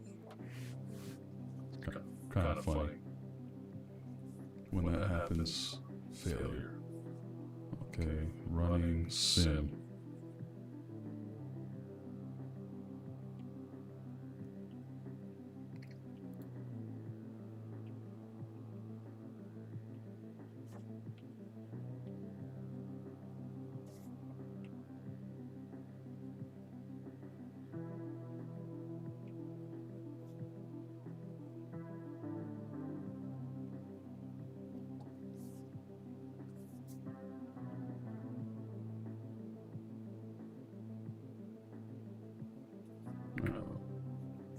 That's a little too small.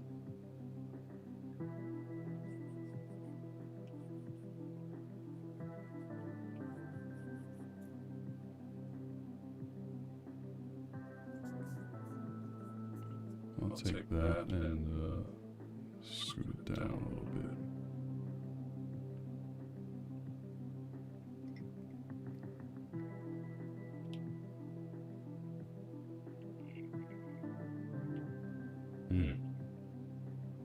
Yeah, you guys aren't hearing things. That's my throat bubbling from drinking a sip of tea.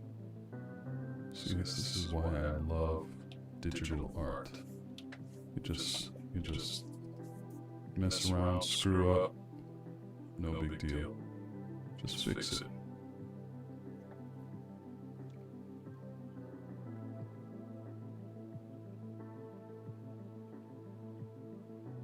Yeah, okay. So we're almost there. Now this is the fun part. And I want to make this look kind of three-dimensional. So I drew you saw me draw the, what do you call it? The sketch. And it was kind of flat.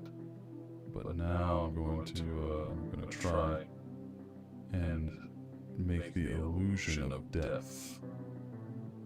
A lot of people don't know this, but the eyeball, it's not this, I'm making it oval like this because of the fact that it's suspended in liquid, but eyeballs are really not super round. They're not as round as people think. They're actually kind of an oval shape. So this thing, there's no muscle control for these eyeballs. They're just kind of like floating, suspended in this strange solution that was probably created or developed by this doctor. So they're not necessarily going to be in an orientation that makes a whole lot of sense for someone who's trying to use the eyeball. So there's the lens.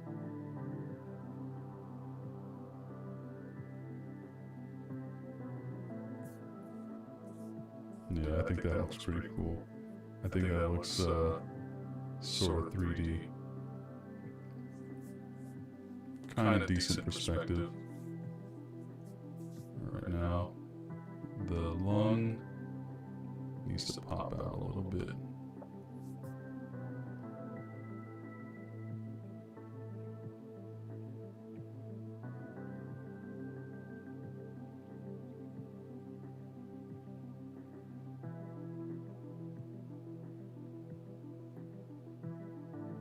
One of these days I'm going to learn how to use perspective lines for drawing so that it looks more legit when I do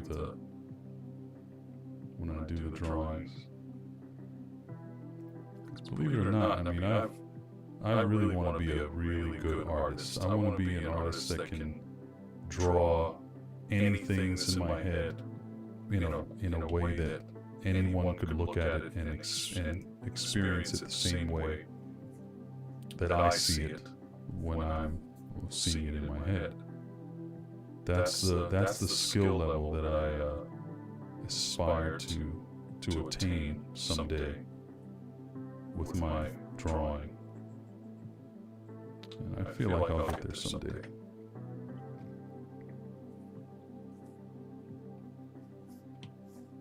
Man, I didn't even tell y'all. One of my recent achievements is I built my first computer. I built a computer after, I'm like almost 40 years old. Most people build a computer when they're 15 or something. But I was a little late to the party.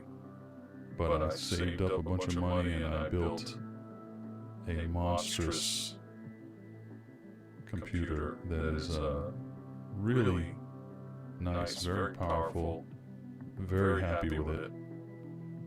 I turned it on and it worked the first time, first try. I was very proud of that. And yeah. I've joined the PC master race, as they say.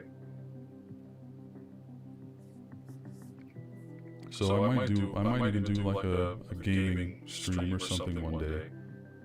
Play some Doom Eternal or something fun, something with monsters or creepy cryptids or something like that. Who knows? Stand by 1 second.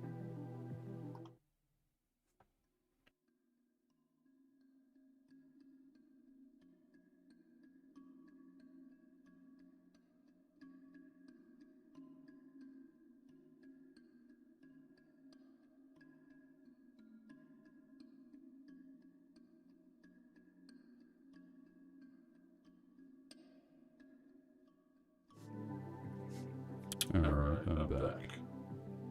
Let's get a phone call.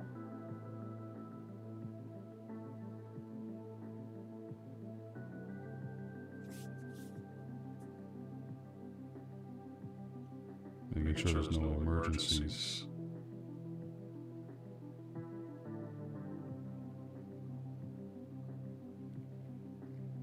Am I still sounding weird to y'all? Let me know.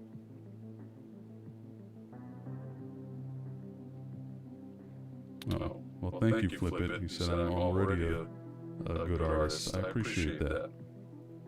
I struggle to draw brains accurately, though. Maybe I should look up a photo of a brain for reference.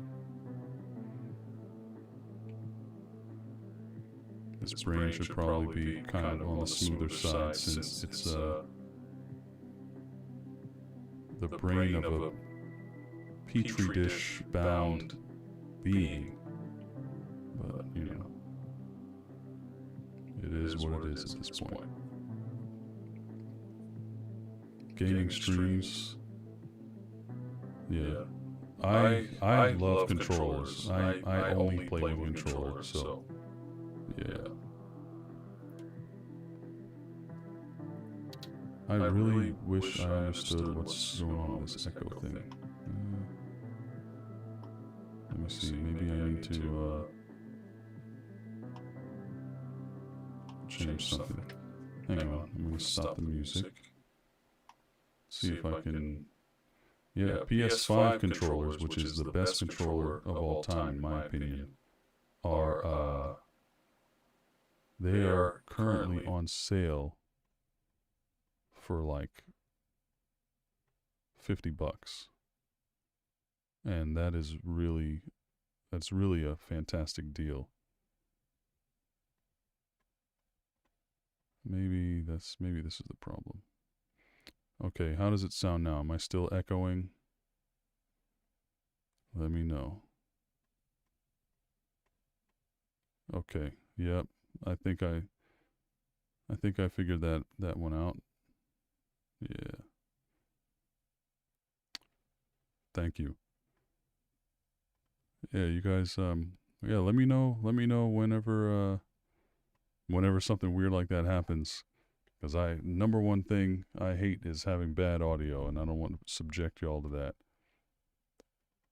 All right, so I can close this out. All right, so here we go. Still working on this. I got to draw. I'm trying to figure out like a really weird mouth design. I want it to look like really disgusting, like it's made of worms or something.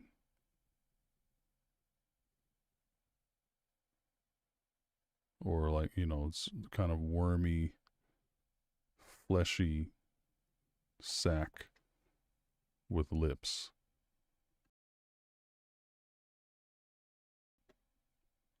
All right, maybe like this.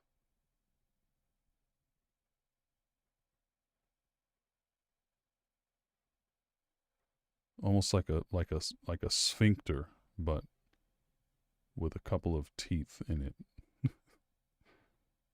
Now you guys know kind of how my mind works. You probably already knew.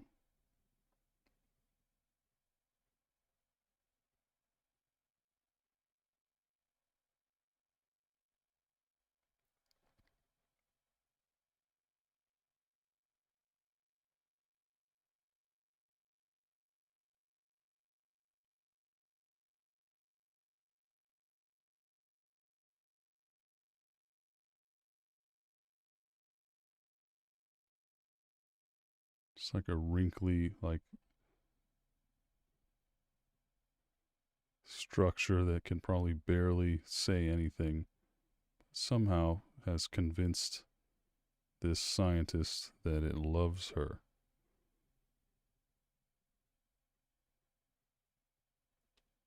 And needs to be set free from this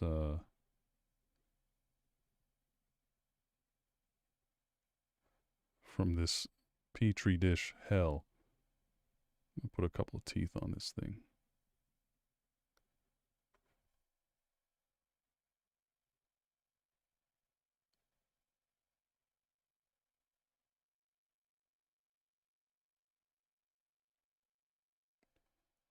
So I'm probably gonna go back over this. This is like the refined sketch.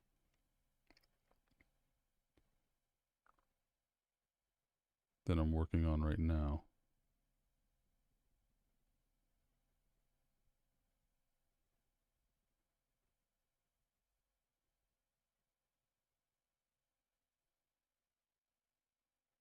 And then the real inking is going to take place after this is done.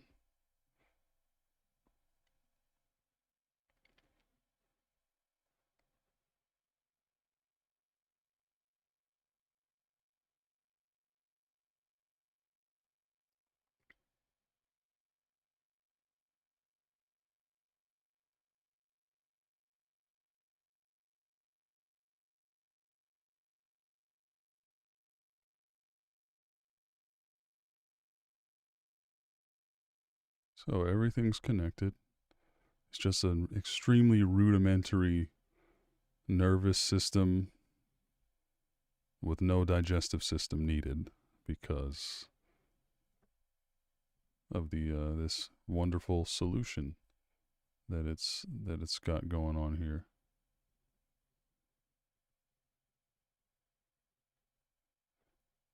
What games do y'all think I should play if I was going to be playing games on this channel? Let me get some suggestions.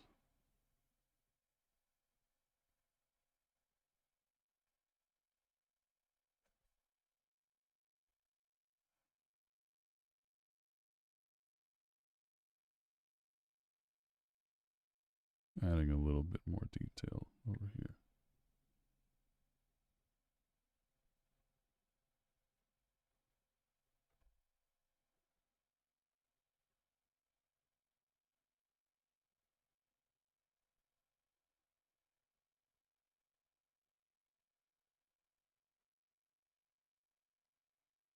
Anything spooky. Yes, nightmare fuel is exactly what I want this to be. And I'm not sure. I wasn't sure how much of that I was going to get out of this, but any nightmare fuel I do get from this would be welcome. Let me put a little like a little desk lamp, maybe some kind of one of those glass trophies that people get for winning. They get for some type of recognitions or awards.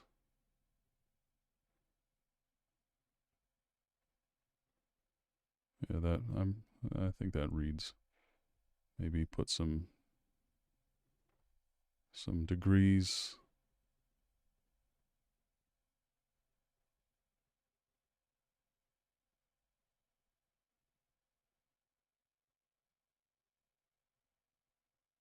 That's what degrees look like, right? It'll be in a big frame.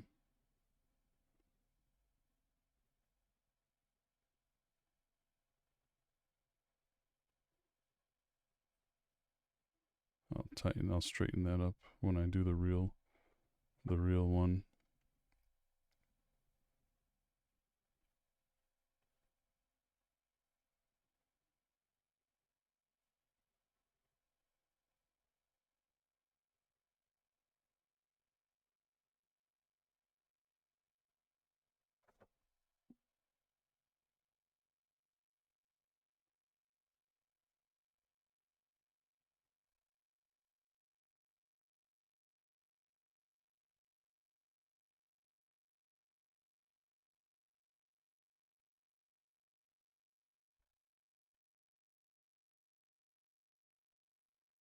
These are like lights. Like say she's in some kind of laboratory or something like that. Stuff going on behind her. A little something. put another kind of monitor here next to it, next to this one. Some buttons.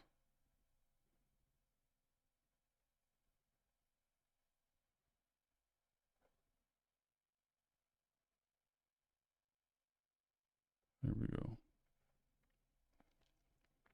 Yeah, you saw me play Resident Evil before. Evil Within. Cool. You guys like the survival horror style games. I have Resident Evil 2. I've got Resident Evil Village, which I haven't really finished. That game has a hard time holding my interest, honestly. Evil Within I've never played. Maybe that would be a good one. Whoops. Maybe that would be a good one. Cuz I need to give this PC a workout. I want to see what it can really do. And I very much enjoy watching, especially when I'm playing on this ultra wide screen monitor. It's pretty crazy. Sometimes it's even dizzying, like it's a little too much for my brain to process. Especially like with Doom Eternal, where you're spinning around and jumping all over the place. It's like it gets really intense sometimes. Okay, I think this is a good start. What do y'all think about this? Let me know.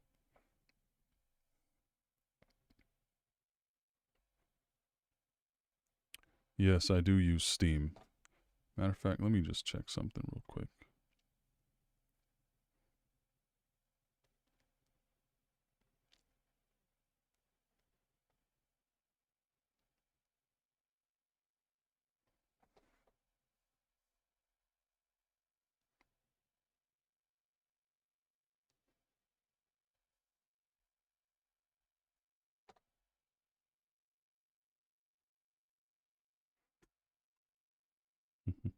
You guys like it? I'm glad to hear that.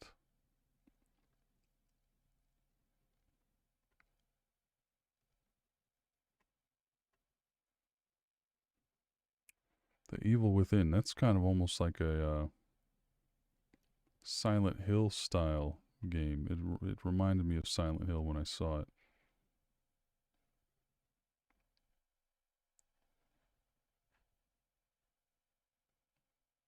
I'm looking at the Steam page right now.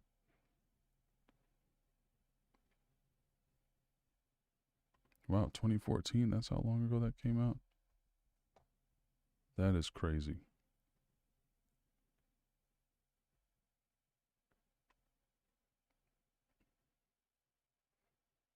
What was that phantasma phantasmophobia, phantasmagoria, something like that. That everybody was playing a while ago.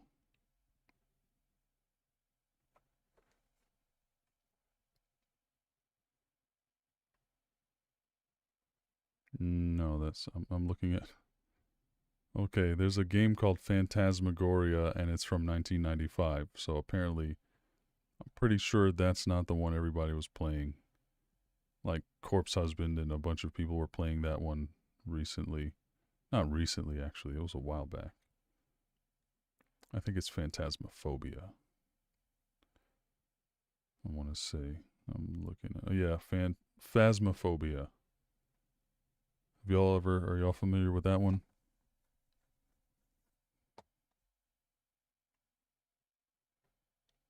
That one looks like one of those creepy games.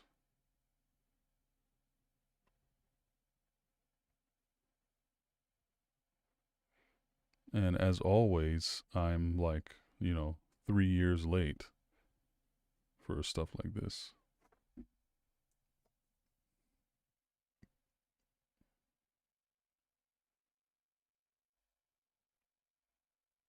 Yeah, let me see here.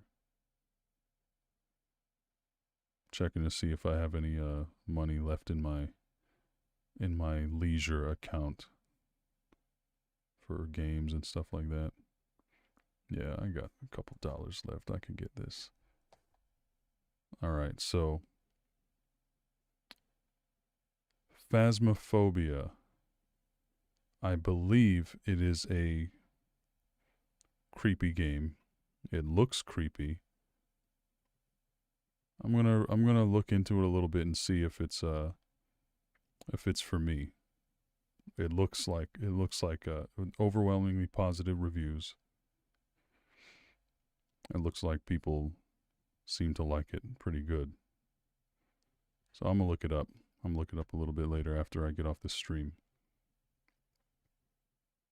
It's like on sale for $12. It's not too bad. Okay. All right. So let's see. Let's get back to this drawing here.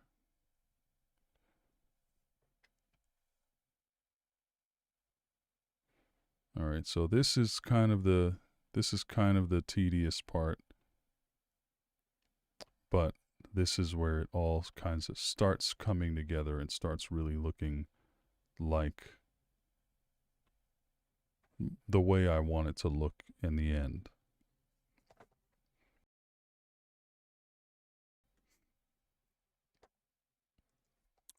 Ellie Bells. Hey, Mr. X and Dreamers. Nice to see you. Thank you so much, Ellie, for becoming a sponsor of tonight's live stream.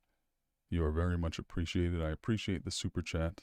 I'm like looking up here. Maybe I need to move my camera up here, or maybe I need to move my iPad over here. So I'm kind of looking more towards you guys a little bit. But I mean, I don't think it matters, honestly. You don't need me to be looking in your direction, do you? I don't think so. Let's see. It's a good looking. Maybe this one, the technical pen.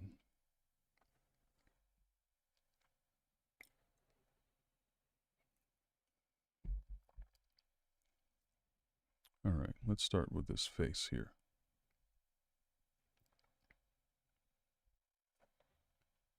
A little smaller. This way.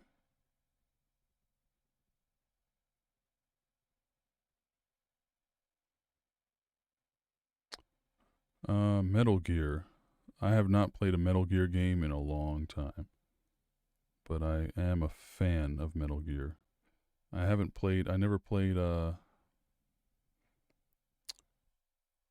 Metal Gear Solid 5. I started it, but I kind of lost interest slash ran out of the amount of time that I would have needed to really play it well and, you know, do good at it.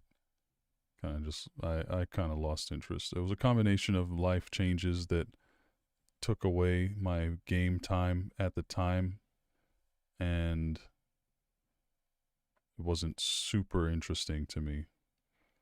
I don't know. Metal Gear Solid 1, 2, 3, I've played those games multiple times, beaten them multiple times. Metal Gear Solid 1 is one of my favorite games of all time. 2 was up there. 3 was awesome. I played that multiple times. But yeah, 4 was good. I beat that. And I never finished Metal Gear Solid 5 for some reason.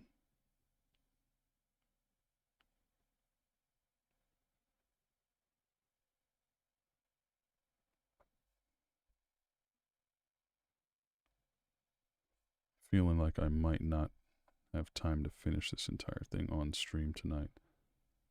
But we'll see. See, maybe I can speed up my process a little bit without sacrificing quality of the work.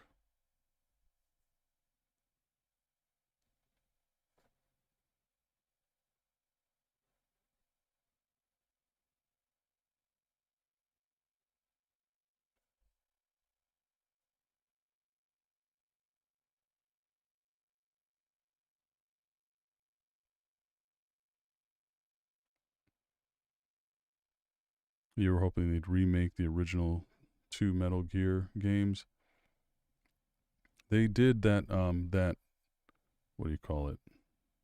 I'm gonna move this mole like right here, or maybe it should be a nose ring. Let's see.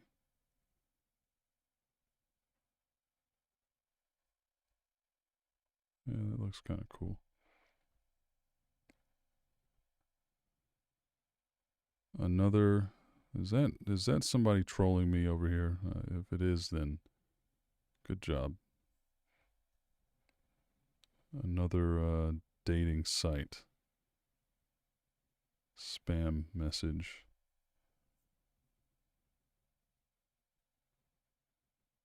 I really want to know if people ever get taken in with those. Because if they do,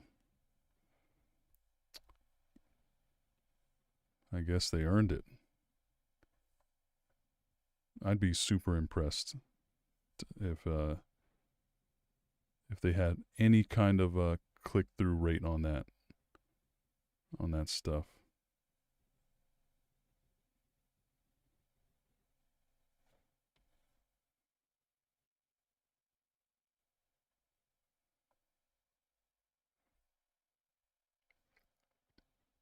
All right, now I'll put that there, and then maybe draw a little. Oh,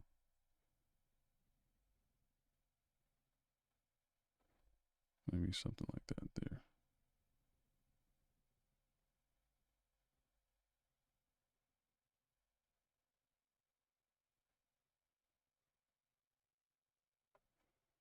I'm hoping.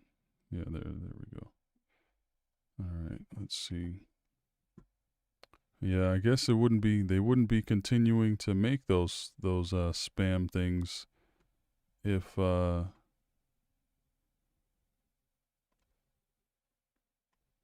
if it wasn't working. You know, if they didn't work, like why else would they spend money to do this? If you see that, and I don't think they have any mods in here tonight, but if you do see it, then I don't know if you can report it or flag it or something like that, but that would be very helpful if you can.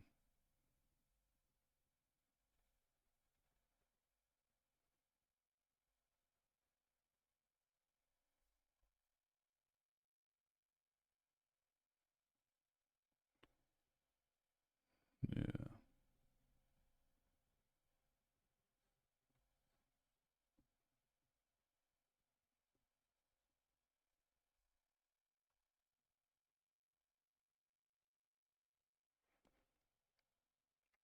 I went to like I said, went to my dad, see my dad and my sister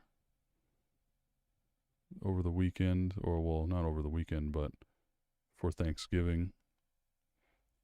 Saw my grandma, uncles, cousins, aunties, bunch of people. Spent a couple days up there.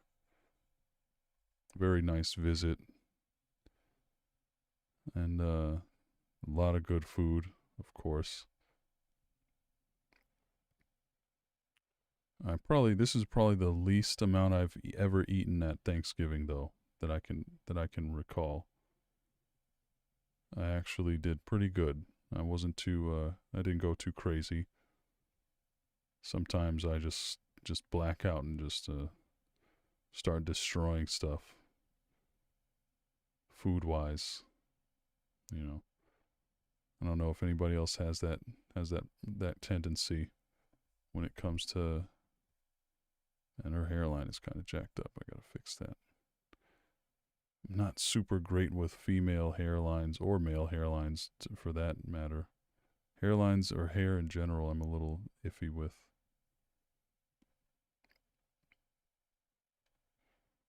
And I don't want it to look crazy.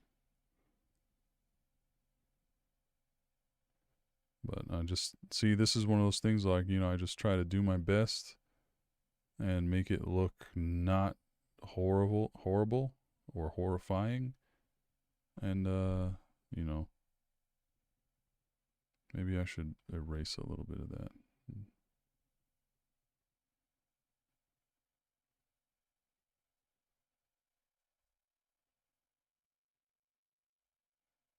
Yeah, whatever. That's good enough. I mean, I'm not super into it, but it's okay.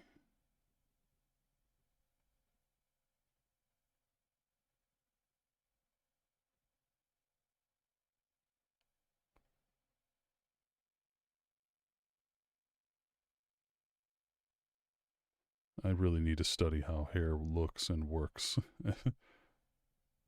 Yeah, especially if I'm going to do stuff like this. I'm like making a fool out of myself over here.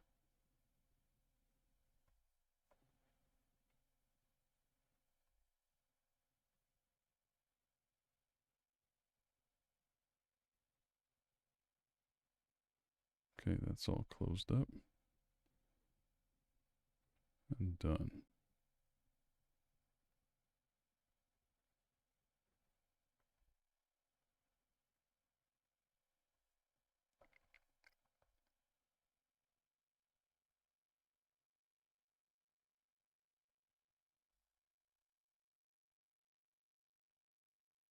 Getting a little better with my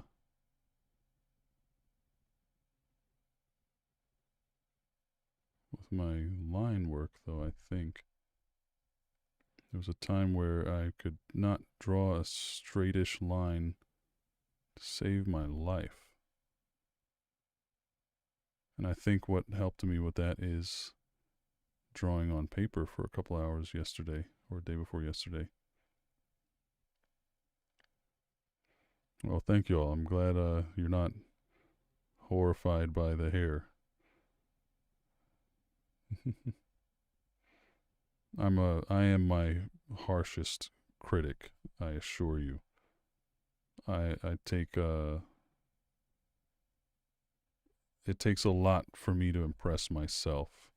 So when I'm really happy with something, then I know usually most other people would also be happy with it or would also be impressed or find it to be acceptable at least, whatever it is that I'm doing. Not that I do the stuff for the validation of other people, but if I'm drawing or doing something like this, I want it to be communicated well, if that makes sense. I don't want to draw stuff and people are looking at it like, what is that supposed to be?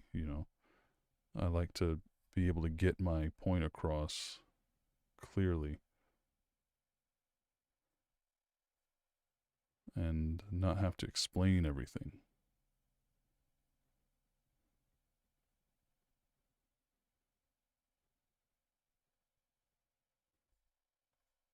Yeah, a little wobbly line here and there never killed anybody.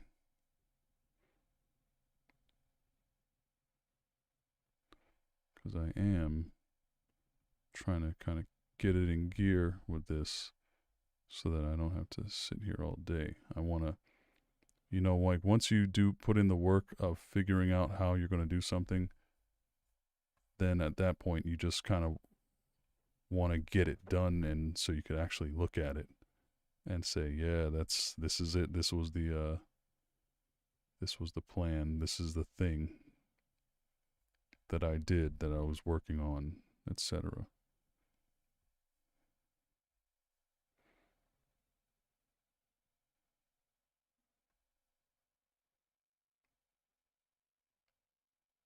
Well, that was really way wobbly. Yeah, I'm sure a lot of you can relate to that. Vibe too light. Hello there, my friend. Good to see you. Long time no see. How is everything over there in New Zealand?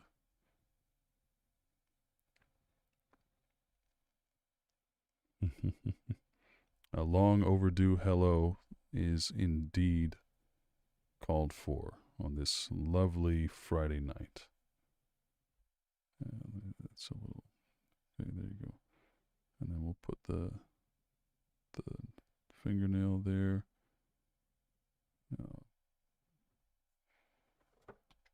Erase that a little bit and give it some more. Give it a little more space to breathe.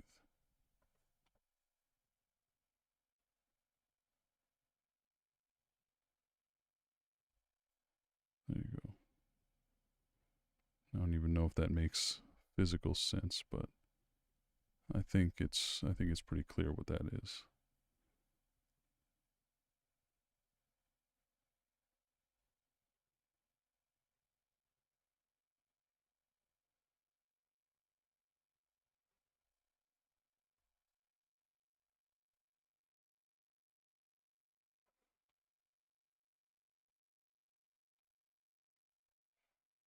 Yeah. So, what do y'all want to talk about?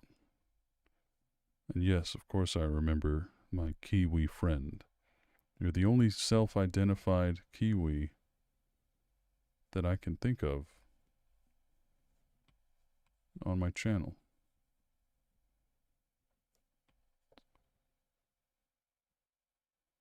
Yeah, y'all gonna have to give me something to talk about, something interesting to chat about. Because right now, I seem to have nothing. I need my line here. I'm going to make a line. Yeah, this line goes here. Another one. Uh oh.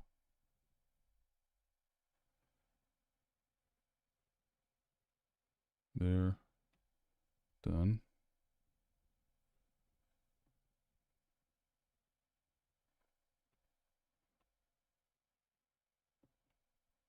There. And then another one. There.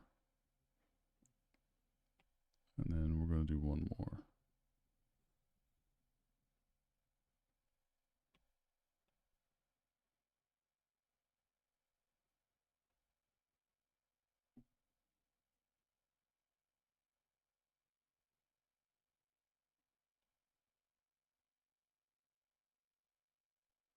Yeah, we'll do it like that. That's how we're going to separate these things. And I like to go in and add something transparent, a little transparency to the mix. Give it a little depth, some 3D action going. So things cutting across the borders a little bit. I always try to incorporate that somewhere.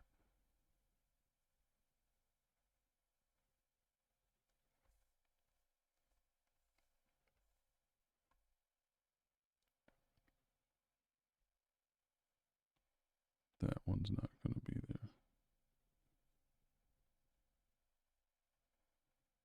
there. Okay, so the glasses go over. Now, so that's the foreground.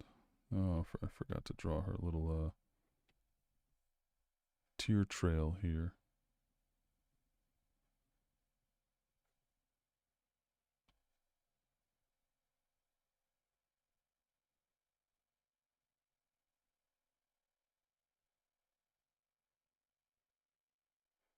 Yeah. Everything that I end up doing on this channel is usually so much later than what everybody else. Like I jump on these trends and stuff way late, almost every time. Get a little bit of detail here in the finger, in the knuckles. Help identify these fingers appropriately.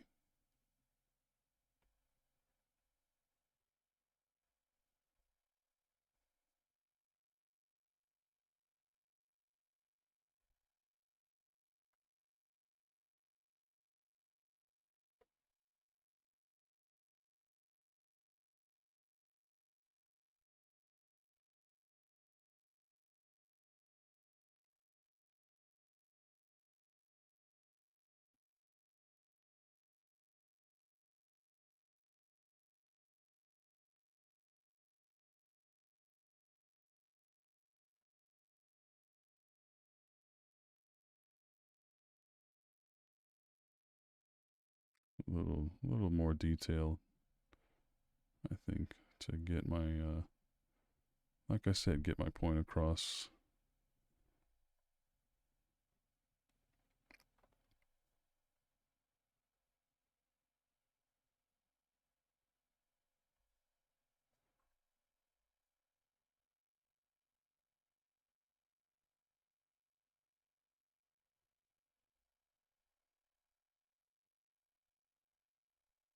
Get a little smile line there, maybe.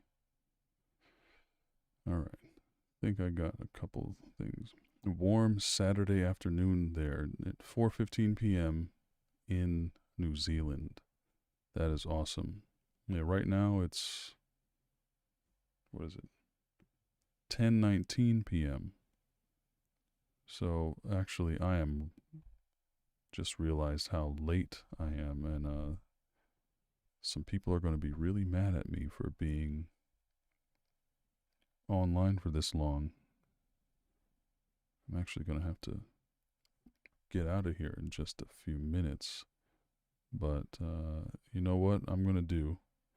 If you all follow me on Instagram, I will upload the the speed drawing of this.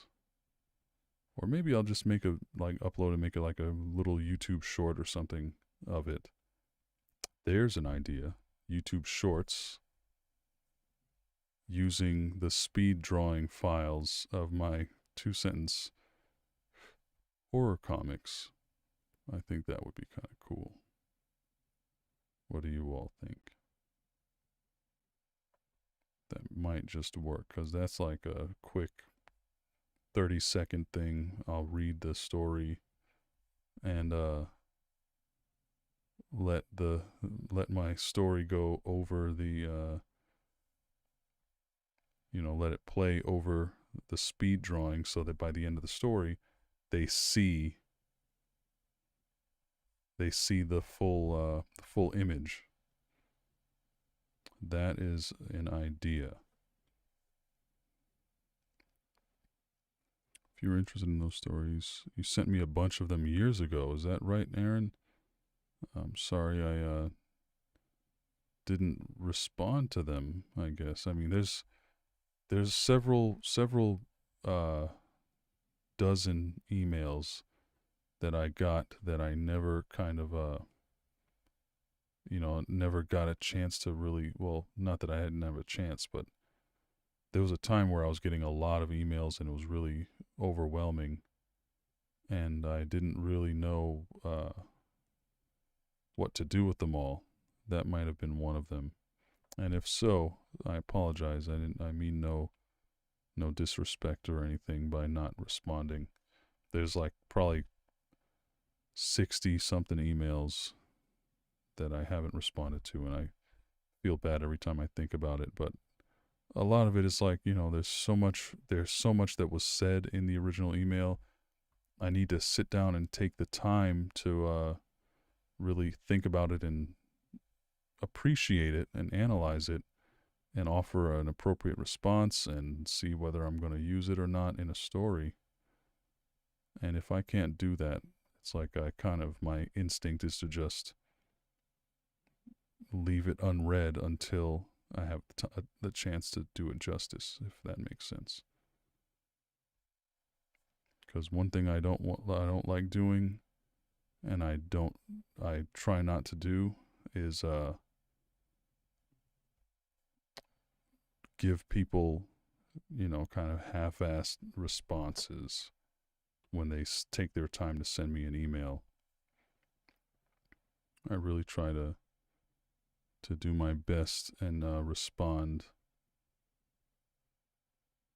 respectfully and hopefully in a timely manner, but honestly it's just not always possible to do that for me.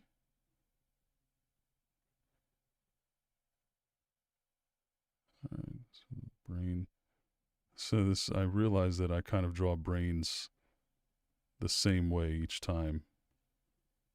Almost looks like a shrimp or something. Not super high fidelity to the real deal.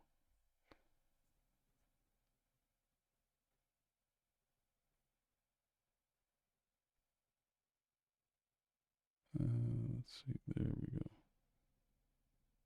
All right. That came out pretty good.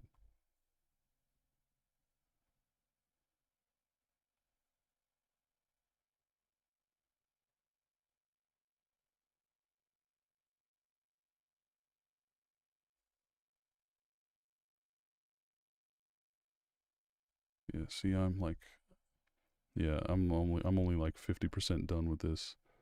I might have to show you the rest via a YouTube short. So here's what we can do.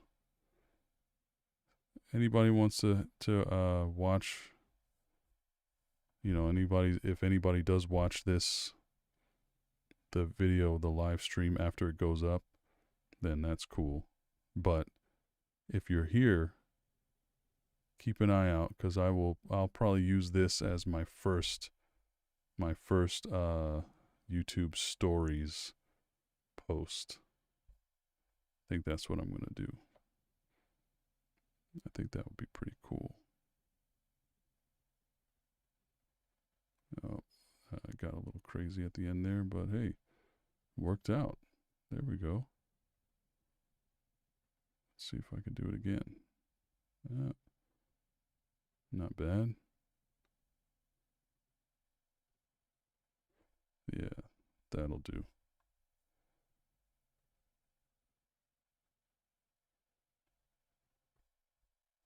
All right. Just going to do these last couple curves here, and then I will call it a night. Yeah, that's nice.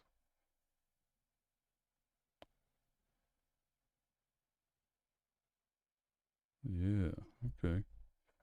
Gotta clean this up a little bit.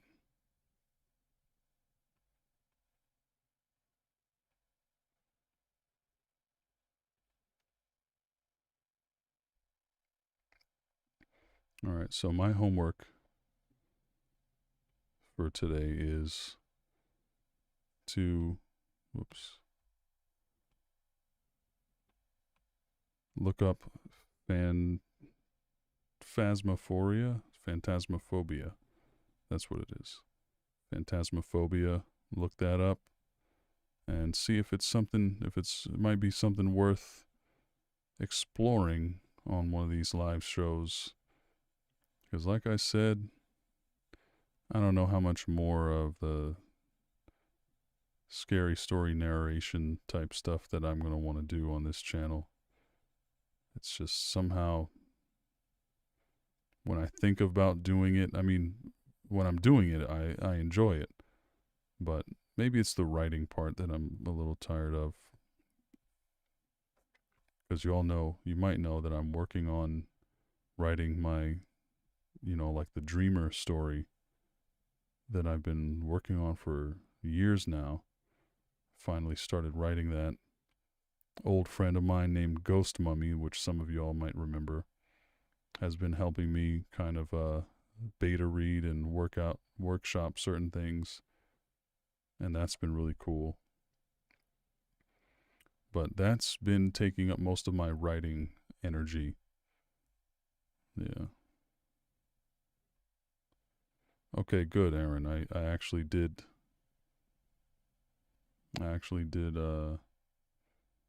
respond to you at some point.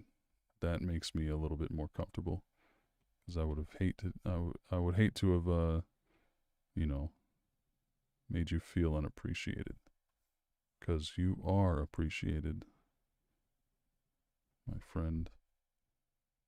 All right. So before I start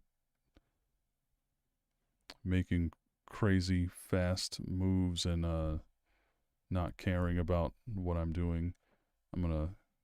So we made some good progress. We got this almost completely done.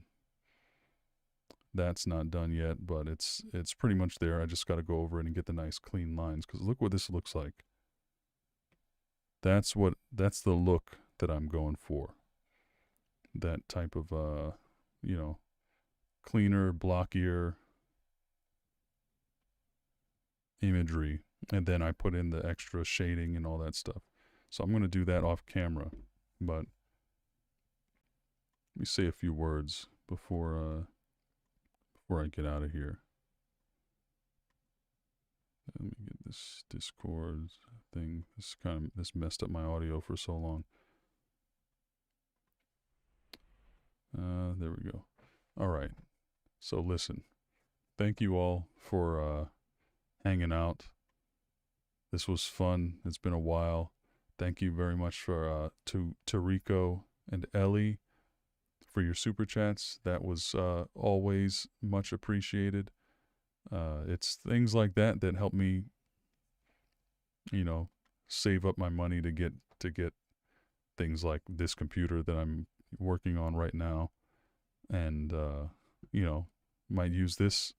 What you all gave me should be enough, just about enough to cover a little game that maybe I can play next time.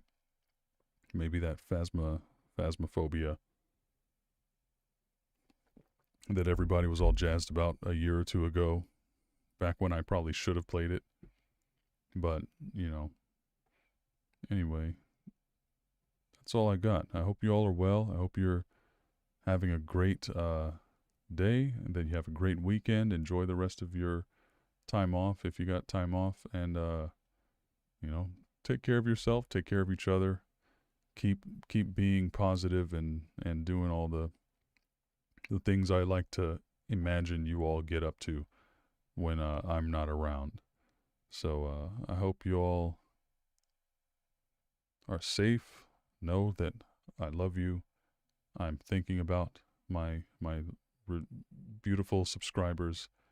And until next time, my friends, I'm Mr. X, and may your nights be full of dreams.